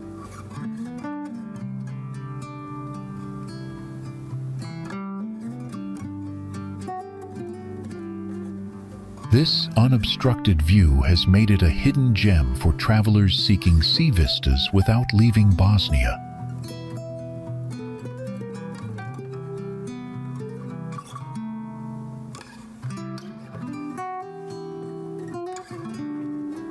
Small roads wind through olive groves, vineyards, and karst hills that give Herzegovina its rugged beauty.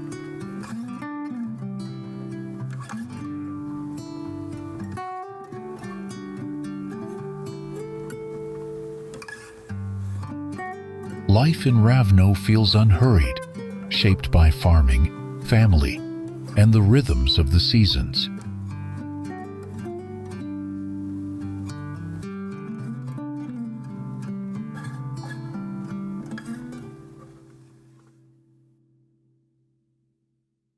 For those exploring the southern edge of the country, Ravno offers calm scenery and a surprising window to the coast.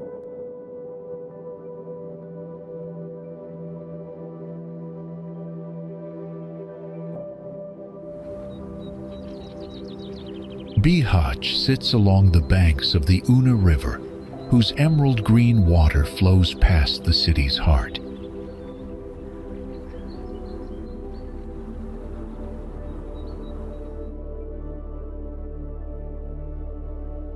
This location has drawn people for centuries.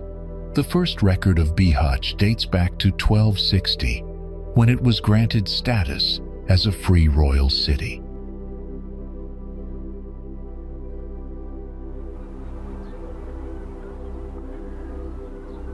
Today, Bihać is peaceful again, with riverfront promenades, nearby waterfalls, and rafting trips that show the Una's beauty.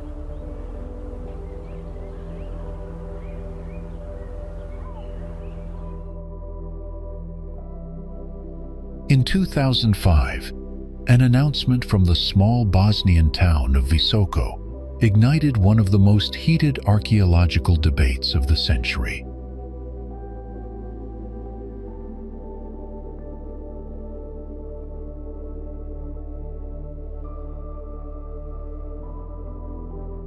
Dr. Semir Osmanagic claimed that the hills surrounding Visoko were not hills at all, but the remains of a vast, man-made pyramid complex, older than Egypt's Pisoko.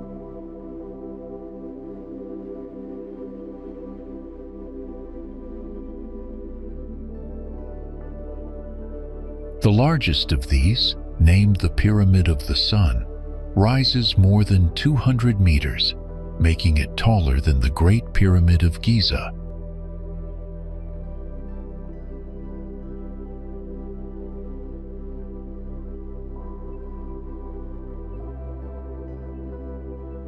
Nearby stand the pyramids of the Moon and Dragon, forming an equilateral triangle with sides, measuring precisely 2,170 meters.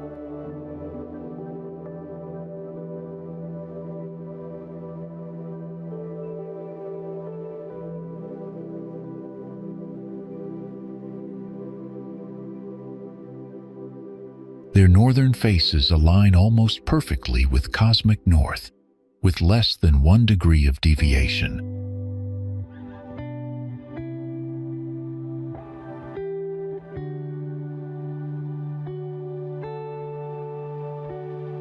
Excavations have uncovered layers of neatly stacked blocks, fueling arguments that these are man-made structures.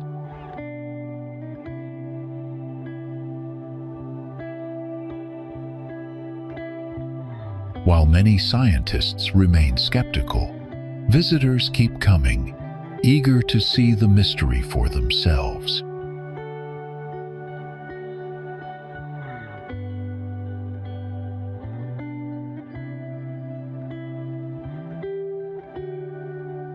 You can hike to the top, enter the tunnels, and take in sweeping views of Bosnia's rugged valley.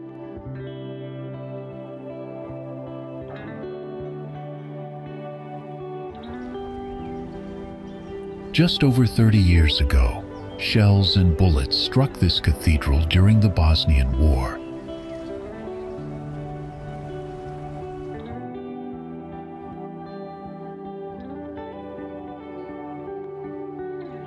Yet the same building you see today stood tall through it all, and even became part of the city's flag.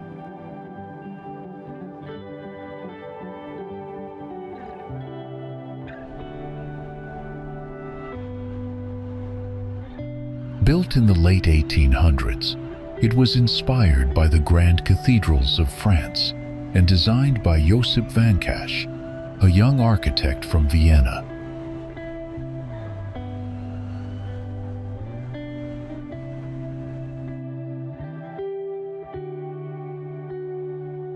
Its twin towers rise 43 meters above Sarajevo's Old Town, their sharp lines reaching for the sky like open hands in prayer.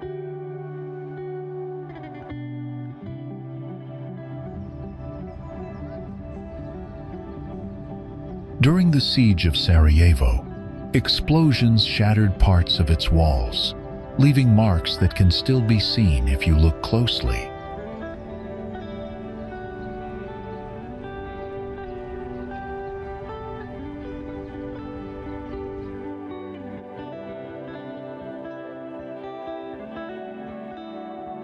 But instead of collapsing, the cathedral became a silent witness to the city's resilience.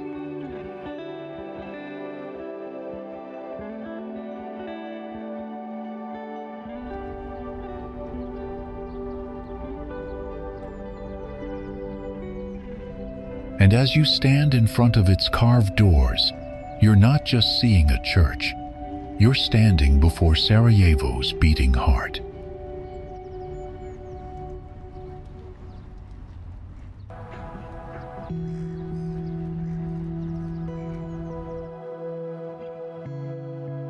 What if a river simply vanished into the earth?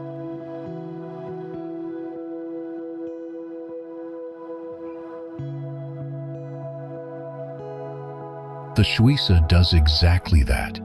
It flows for miles across green fields before sinking underground and continuing its journey out of sight.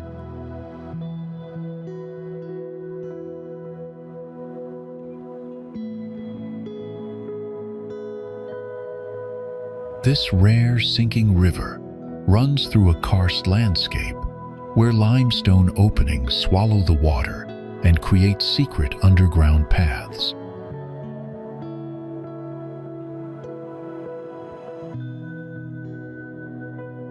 The Šuica can shrink, swell, or vanish entirely at different times of the year.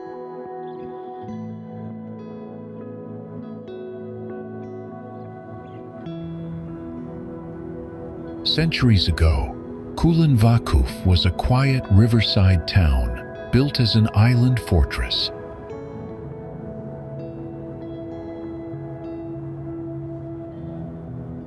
In 1699, after the Treaty of Karlovac, Bosnian governor Halil Pasha reinforced the area with walls, gates, and defensive towers.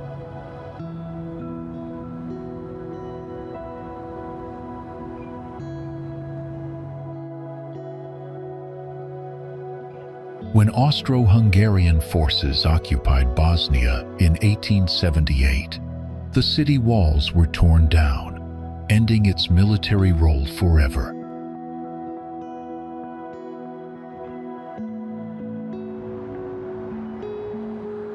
The city was built so the river flowed on both sides, creating a protective moat that is still visible in traces today.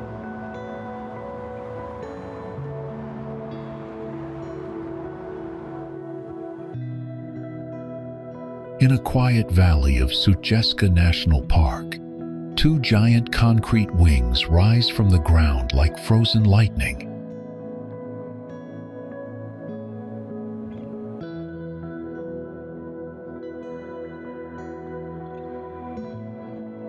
This is the Tjentište War Memorial, built in the 1970s to honor more than 7,000 partisan soldiers who died in the Battle of Sutjeska in 1943.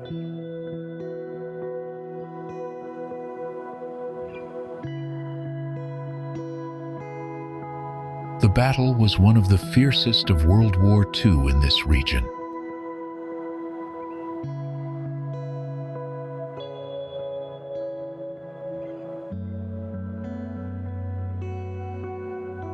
Architect Miodrag Živković designed the memorial as two 19-meter sails, symbolizing struggle and liberation.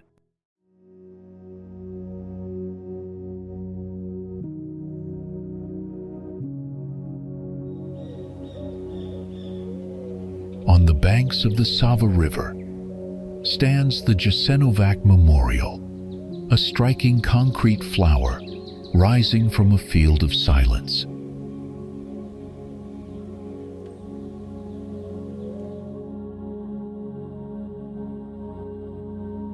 It marks the site of one of the largest concentration camps in World War II, known as Camp 3 Brickworks.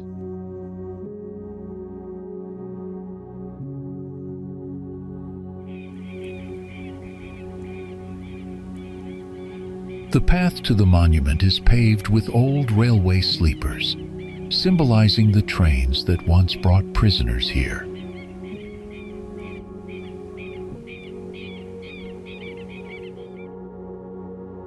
Every year, commemorations are held to ensure these crimes are never forgotten.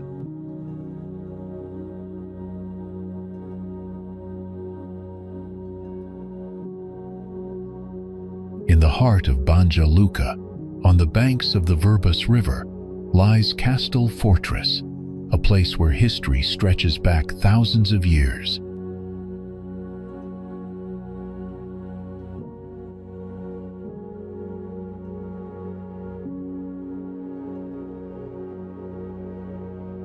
The fortress, as we see it today, took shape during Ottoman rule in the 16th century, later strengthened by Austrian forces.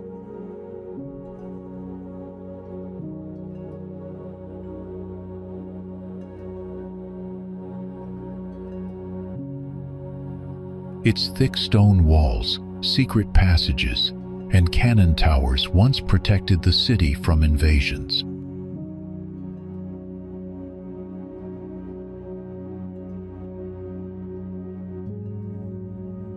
Today, Kastel is no longer a place of war but of culture, concerts, and strolls.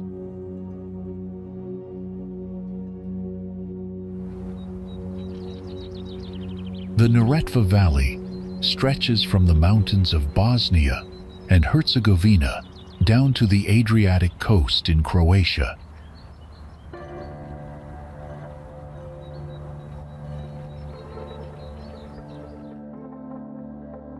Its upper section is narrow and rugged, with steep slopes and deep gorges carved by water over thousands of years.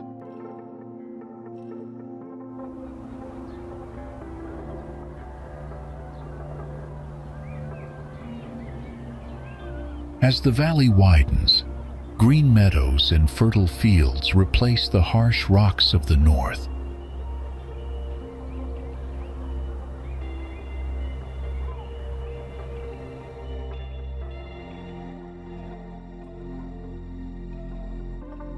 This landscape supports vineyards, orchards, and traditional farms that line both sides of the valley.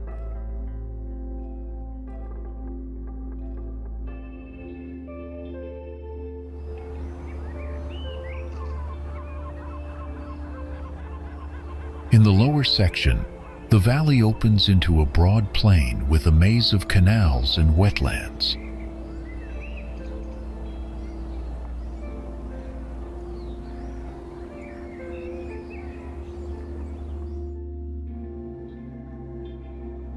The delta area is known for unique ecosystems that attract birds, fish, and other wildlife.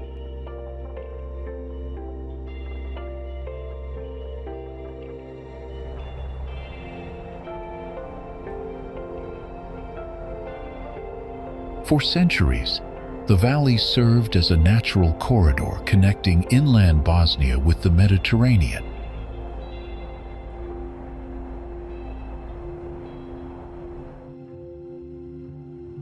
Una National Park is the largest national park in Bosnia and Herzegovina.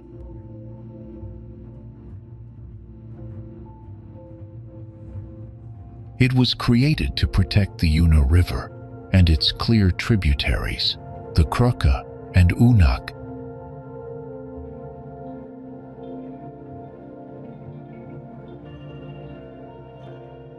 The park covers nearly 200 square kilometers of canyons, waterfalls, and untouched forests.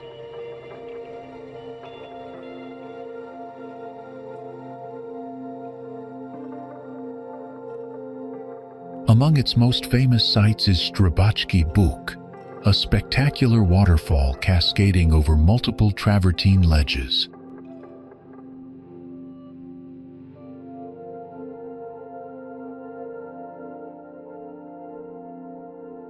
The river's emerald color and powerful flow make it one of the most beautiful waterways in the Balkans.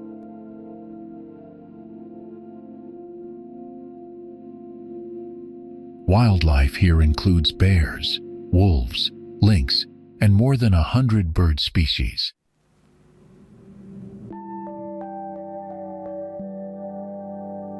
Visitors come to hike, raft, and explore traditional villages tucked along the riverbanks.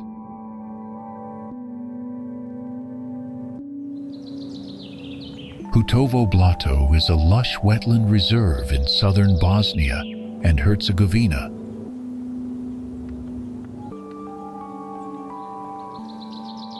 It spreads across a karst landscape of swamps, plains, and low hills between the towns of Jablanicko and Stolac.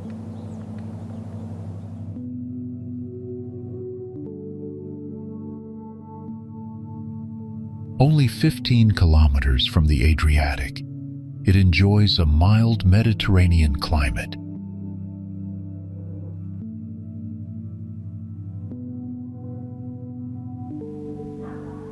It is one of the largest bird breeding grounds in Europe and an important stop for migratory flocks.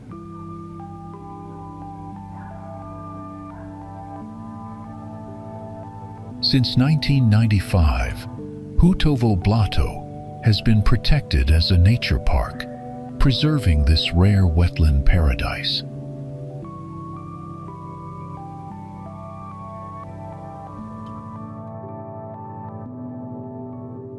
When Stari Most was completed in 1566, its builder, Mimar Hayrutin, prepared for his own funeral.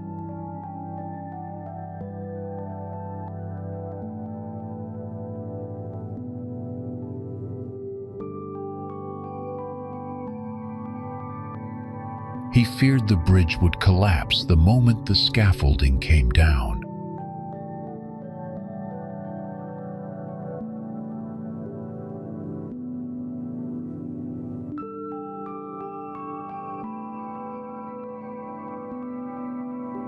Instead, it stood for more than 400 years and became one of the greatest architectural feats of its time.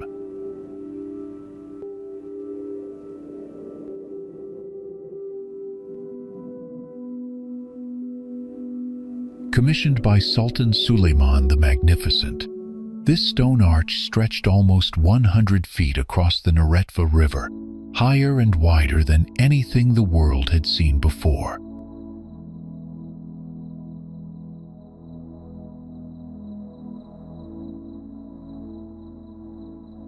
But in 1993, during the Croat-Bosniak War, Stari Most was hit by more than 60 shells before finally collapsing into the river below.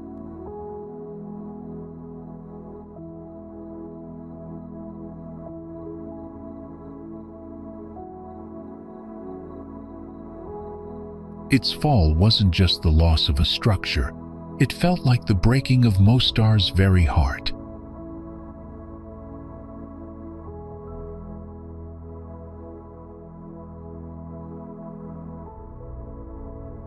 A decade later, engineers and artisans from around the world came together, rebuilding it stone by stone, using the same limestone and ancient Ottoman techniques.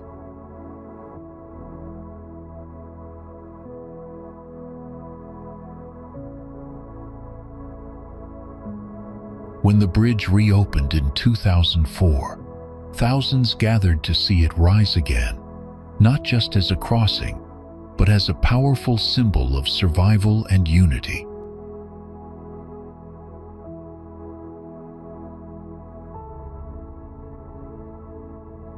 Sisman Ibrahim Pasha Mosque.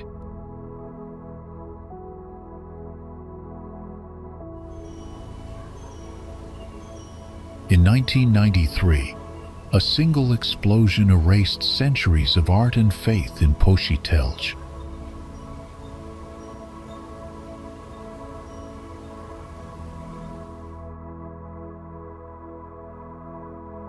The Shishman Ibrahim Pasha Mosque, built in 1563, lost its central dome, two smaller domes, and its minaret in the blast.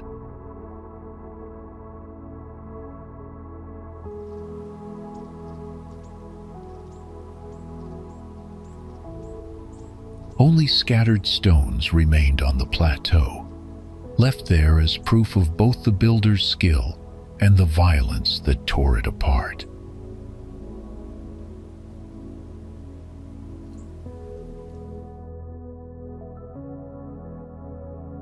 This mosque is one of the finest examples of the classical Ottoman single-room domed design in Bosnia and Herzegovina.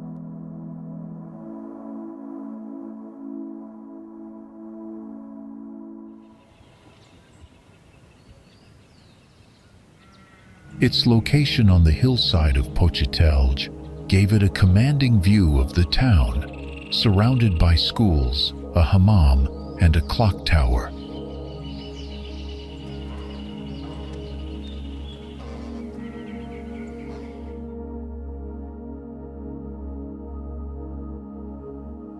During the war in the 1990s, both the mosque and the town suffered heavy destruction, leaving the area in ruins.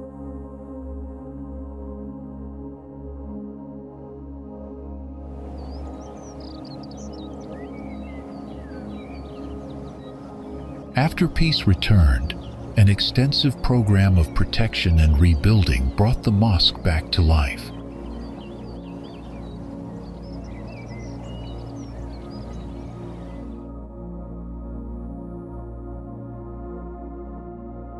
The restored dome and slender minaret once again rise above the Neretva Valley, just as they did 5 centuries ago.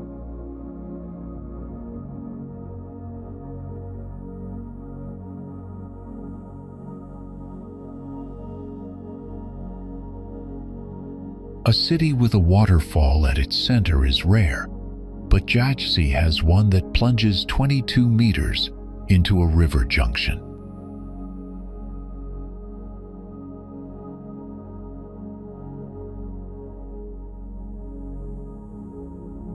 The Pliva waterfall stands where the Pliva meets the Verbas, forming a giant tufa barrier in a narrow karst zone.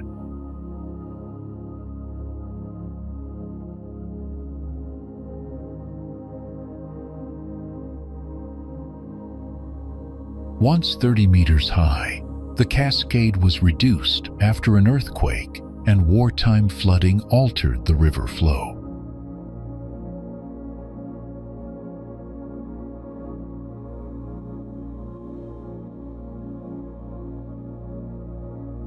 Even at its current height, the power of the falling water creates a mist that drifts into the streets nearby.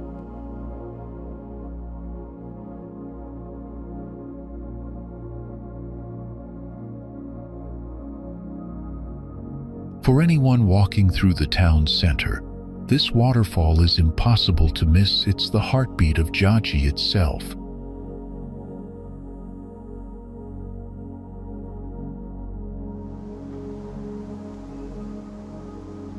In 1377, Tvrko I was crowned the first king of Bosnia in Visoko, marking it as the seat of a new kingdom.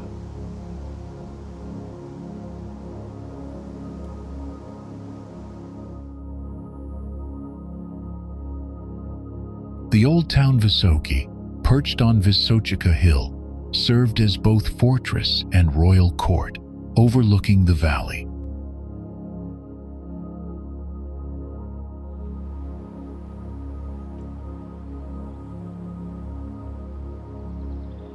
Below the hill, the settlement of Podvisoki developed into one of the earliest examples of a medieval Bosnian urban area.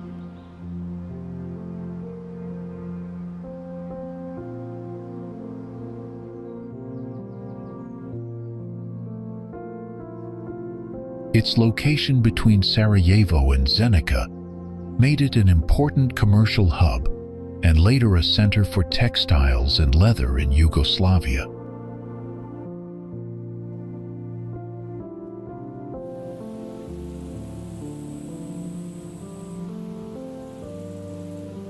Although a fire in 1911 destroyed much of the town, Visoko rebuilt and remained a key regional settlement.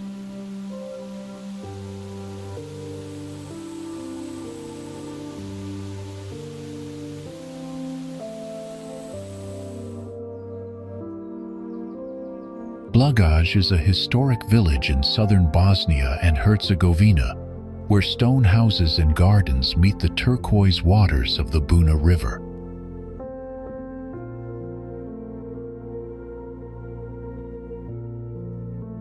At the base of towering cliffs stands the Blagaj Teka, a dervish monastery built around 1520 in a blend of Ottoman and Mediterranean styles.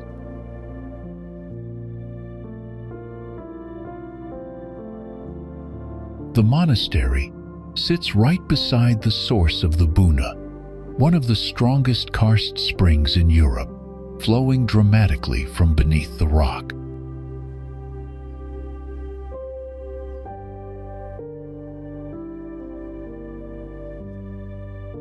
Above it, the medieval fortress of Stjepangrad rises on a plateau, offering sweeping views of the valley below.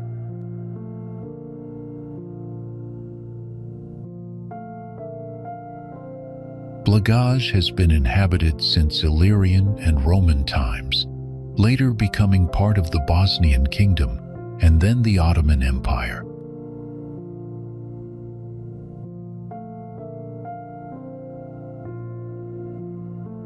During the Ottoman period, the town grew into a kasaba, with mosques, bridges, guest houses, and water mills along the river.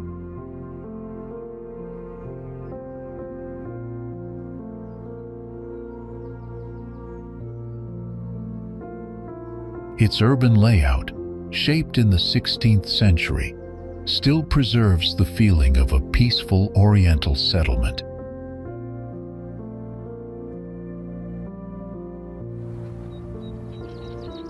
Bascharshiha has been Sarajevo's main bazaar for more than 550 years.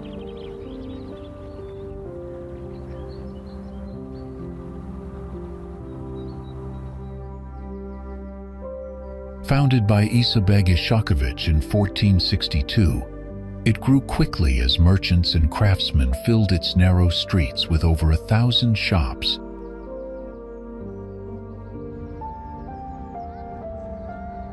Here, Gazi Husrev Beg built a mosque, a madrasa, a library, and a covered market, turning the area into both a commercial and cultural hub.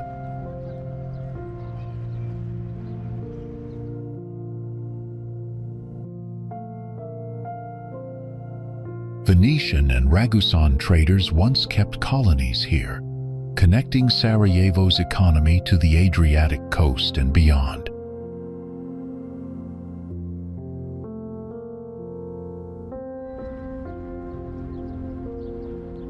Fires, earthquakes, and the devastating attack by Prince Eugene of Savoy in 1697 could not erase the market's spirit.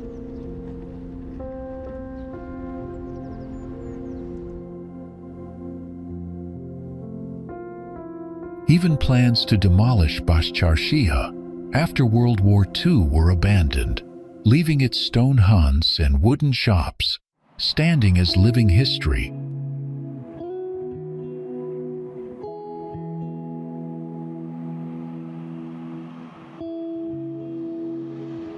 Tvrdosh Monastery, near Trebinje in southern Bosnia and Herzegovina, stands on foundations that date back to a 4th century Roman church.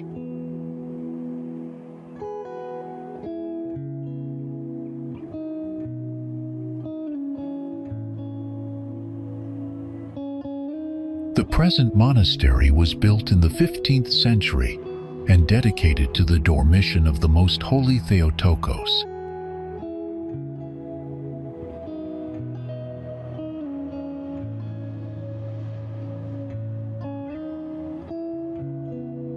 Tvrdosh Monastery is also famous for its vineyards, where monks grow native grapes like Vranak and Jelavka.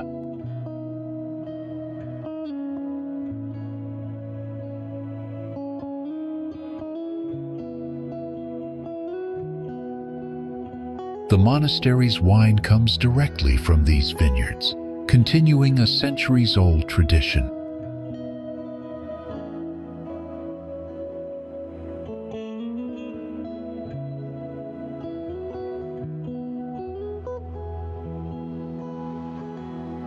Thanks to the sunny climate and rich soil, Tvrdosh wines are full of flavor and loved across the region.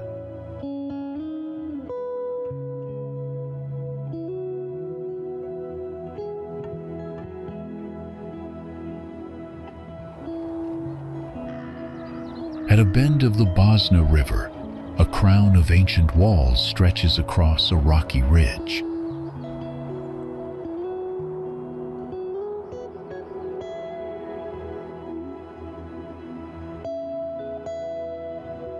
The fortress first rose in the 14th century, guarding a narrow passage where merchants, messengers, and armies once crossed.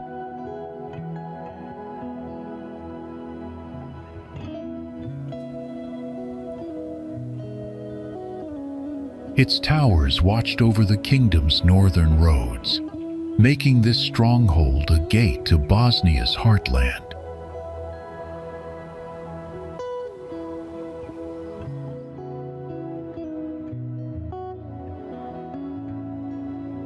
Royal envoys gathered here, and letters sealed with wax carried orders that reached far beyond the valley.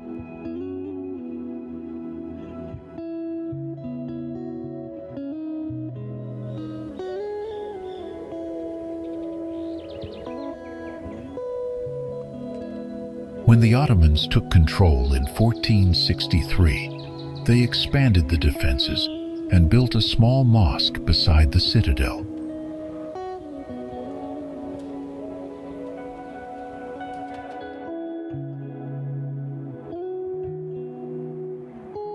Over time, the stronghold became a seat of administration, a prison, and later a silent monument to shifting powers.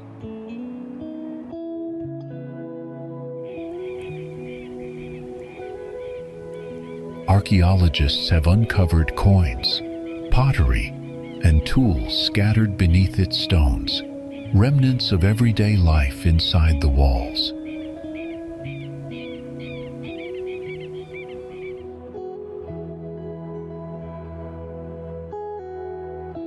From the ramparts, the Bosna River winds like a silver thread through forests and hills that once determined the course of battles.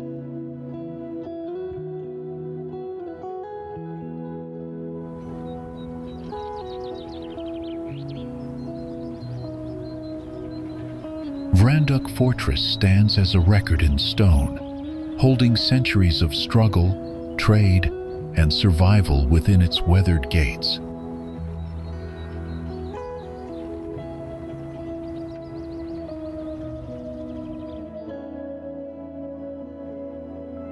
Srebrenik Buk is the highest waterfall in Una National Park, reaching 24.5 meters in height.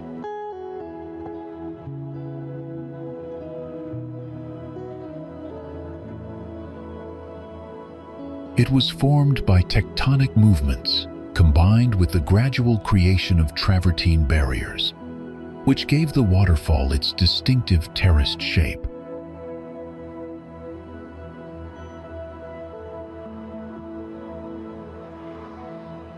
The force of the Una River at this point is powerful enough to carve deep pools at the base, creating a striking contrast between white foam and turquoise water.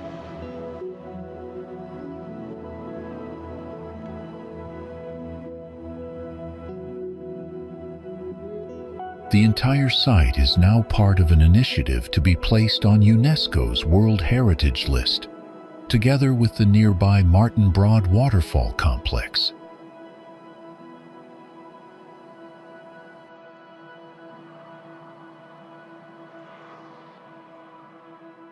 It is also the starting point for rafting trips, kayaking routes, and hiking paths that run through the canyon of the Una River.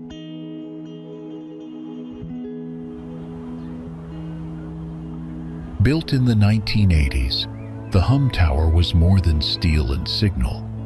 It was the center of Bosnia's broadcast life.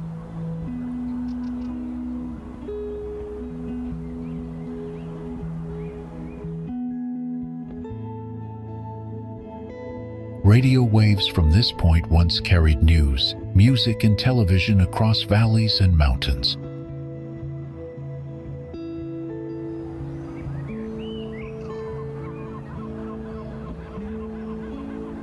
Before the war, Sarajevo tuned in to 3 television stations and 4 radio channels.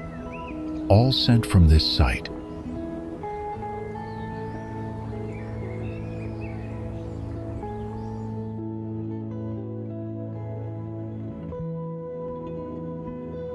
In May 1992, the tower was heavily damaged during the siege, its voice nearly silenced in the chaos.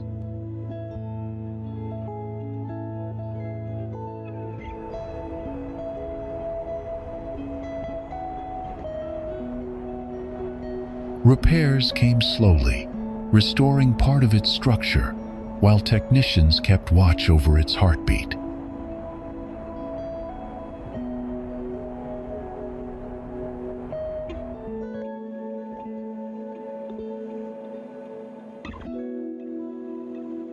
Digital transmission began years later, linking the past to a new era of public broadcasting.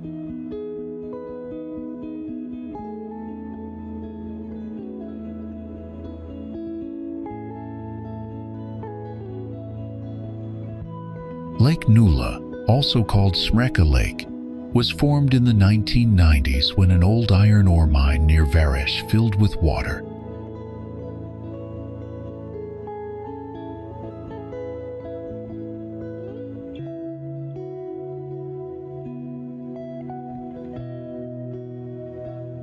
The mine stopped working, and over time, groundwater and streams created a lake that's 107 meters deep, 610 meters long, and 320 meters wide.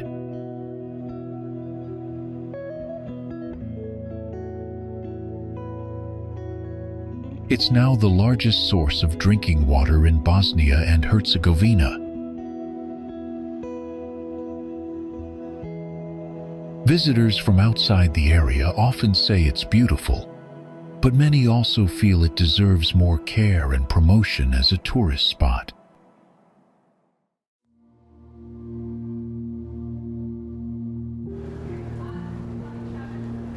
In Trebinje, one bridge holds centuries of memory, the Arslanagić Bridge.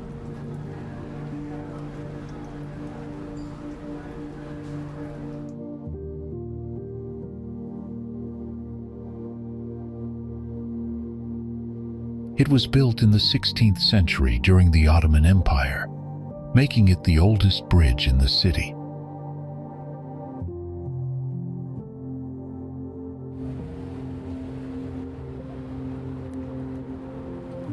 Its name comes from Arslan Aga, an Ottoman official who moved to Trebinje in 1687 and collected tolls at the crossing.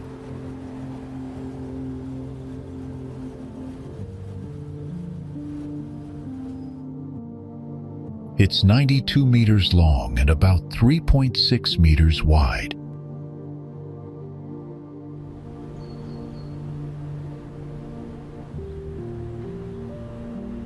Originally built upstream, the bridge was moved stone by stone in 1966 to its current location between the Gradina and Police neighborhoods.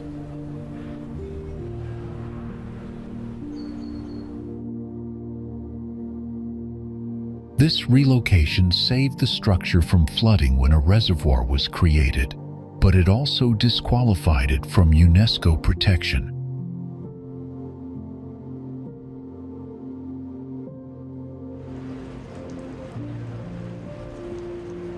Despite changes and challenges, it remains one of Herzegovina's most important national monuments.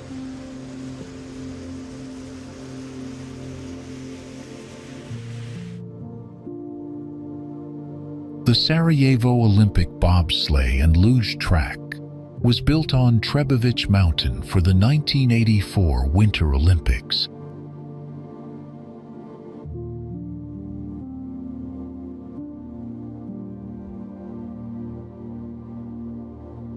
Construction began in 1981 and was completed the following year at a cost of over 563 million Yugoslav dinars.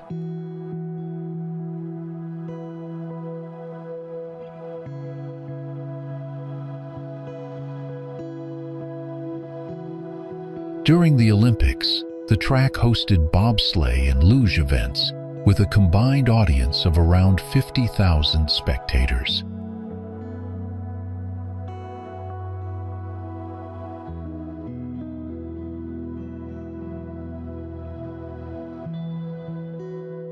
After the Games, it continued to be used for international competitions until the Yugoslav Wars began in the early 1990s.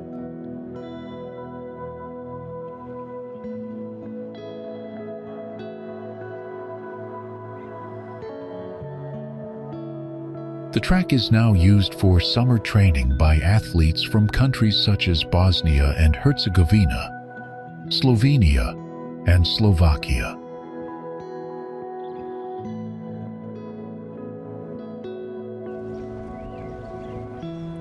Travnik Castle, also known as Stari Grad, is a medieval fortress located in the town of Travnik in central Bosnia and Herzegovina.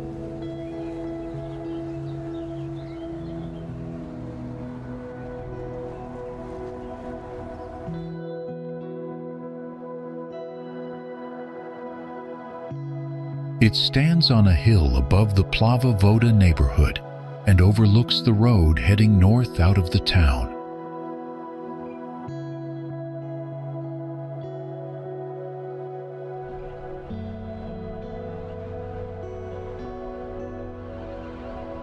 The exact date of construction is unknown, but based on its design, it was likely built in the late 14th or early 15th century.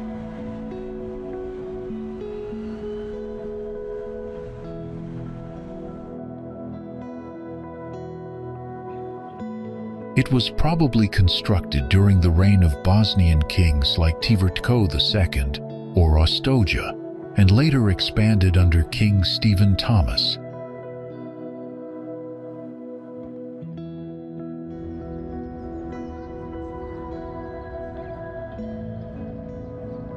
The fortress was part of a wider network of defensive structures, built to protect the Bosnian kingdom from the advancing Ottoman Empire.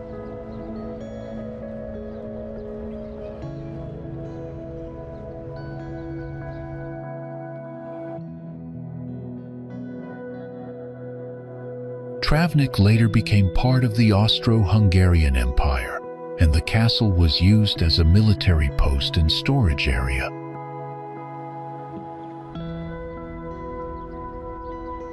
Travnik Castle is one of the best preserved medieval fortresses in the country.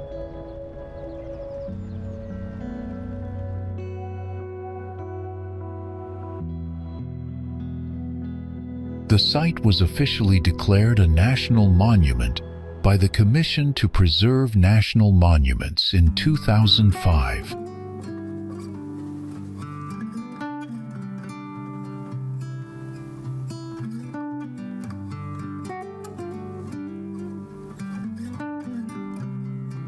Scattered across the Balkans, over 70,000 massive tombstones lie silent, some untouched for nearly 800 years.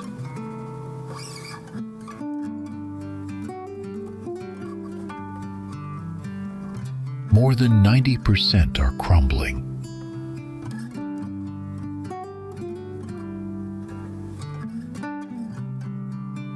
Many have never been studied.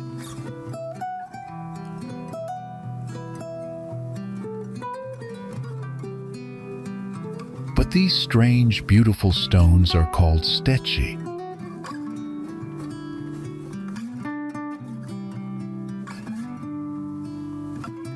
Most of them are found in modern-day Bosnia and Herzegovina, over 60,000 in total, with the rest spread across Croatia, Montenegro, and Serbia.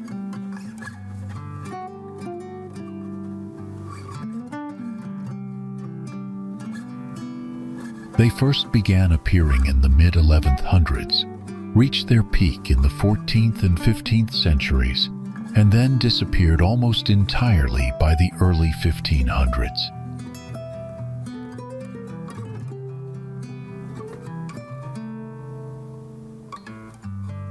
In 2016, UNESCO recognized 28 Stečak sites as World Heritage, including some of the best preserved examples, like Rada Milja near Stolac.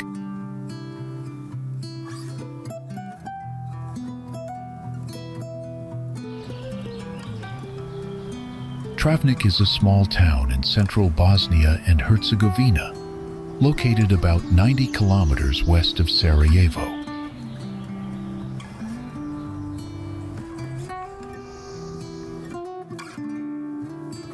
It is the administrative center of the Central Bosnia Canton and had a population of about 15,000 in the town and over 53,000 in the municipality as of 2013.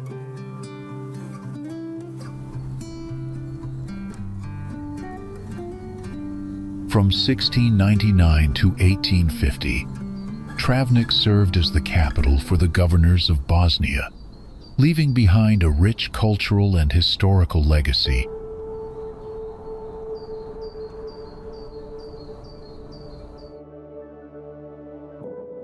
The town is situated in the Neretva Valley and connects major routes between eastern and western Bosnia, making it an important crossroads for centuries.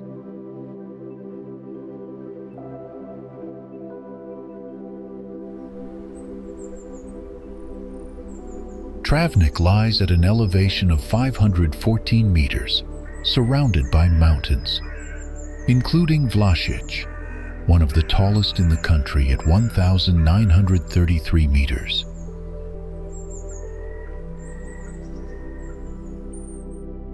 The climate is continental, with warm summers averaging 19 degrees Celsius in July and cold winters averaging -1 degree Celsius in January, with snow every year.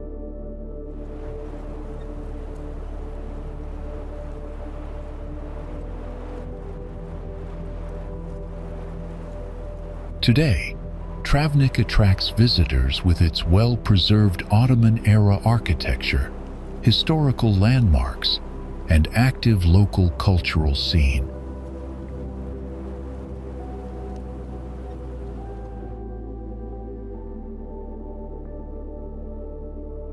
From misty mountains crowned with fortresses to valleys carved by rivers that shine like silver, Bosnia and Herzegovina reveals itself slowly, one breathtaking scene at a time.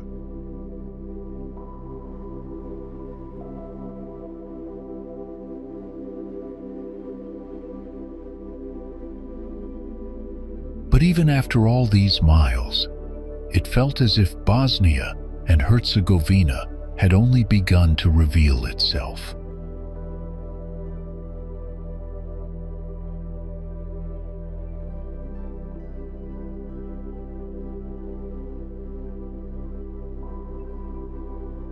Whole regions remained untouched by their footsteps. Villages tucked deep in green hills, hidden monasteries that still echo with prayers, battlefields where silence has outlasted the sound of war.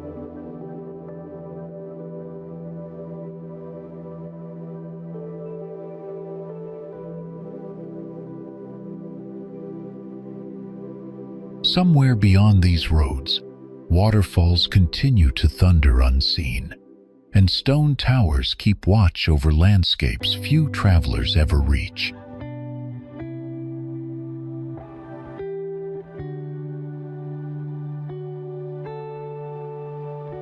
The camera might stop rolling, the journey might pause here, but the country does not end with these images.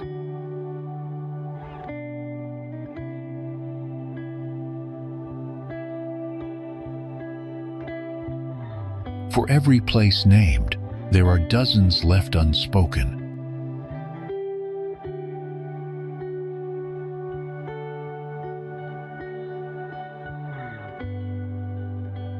See you on the next journey.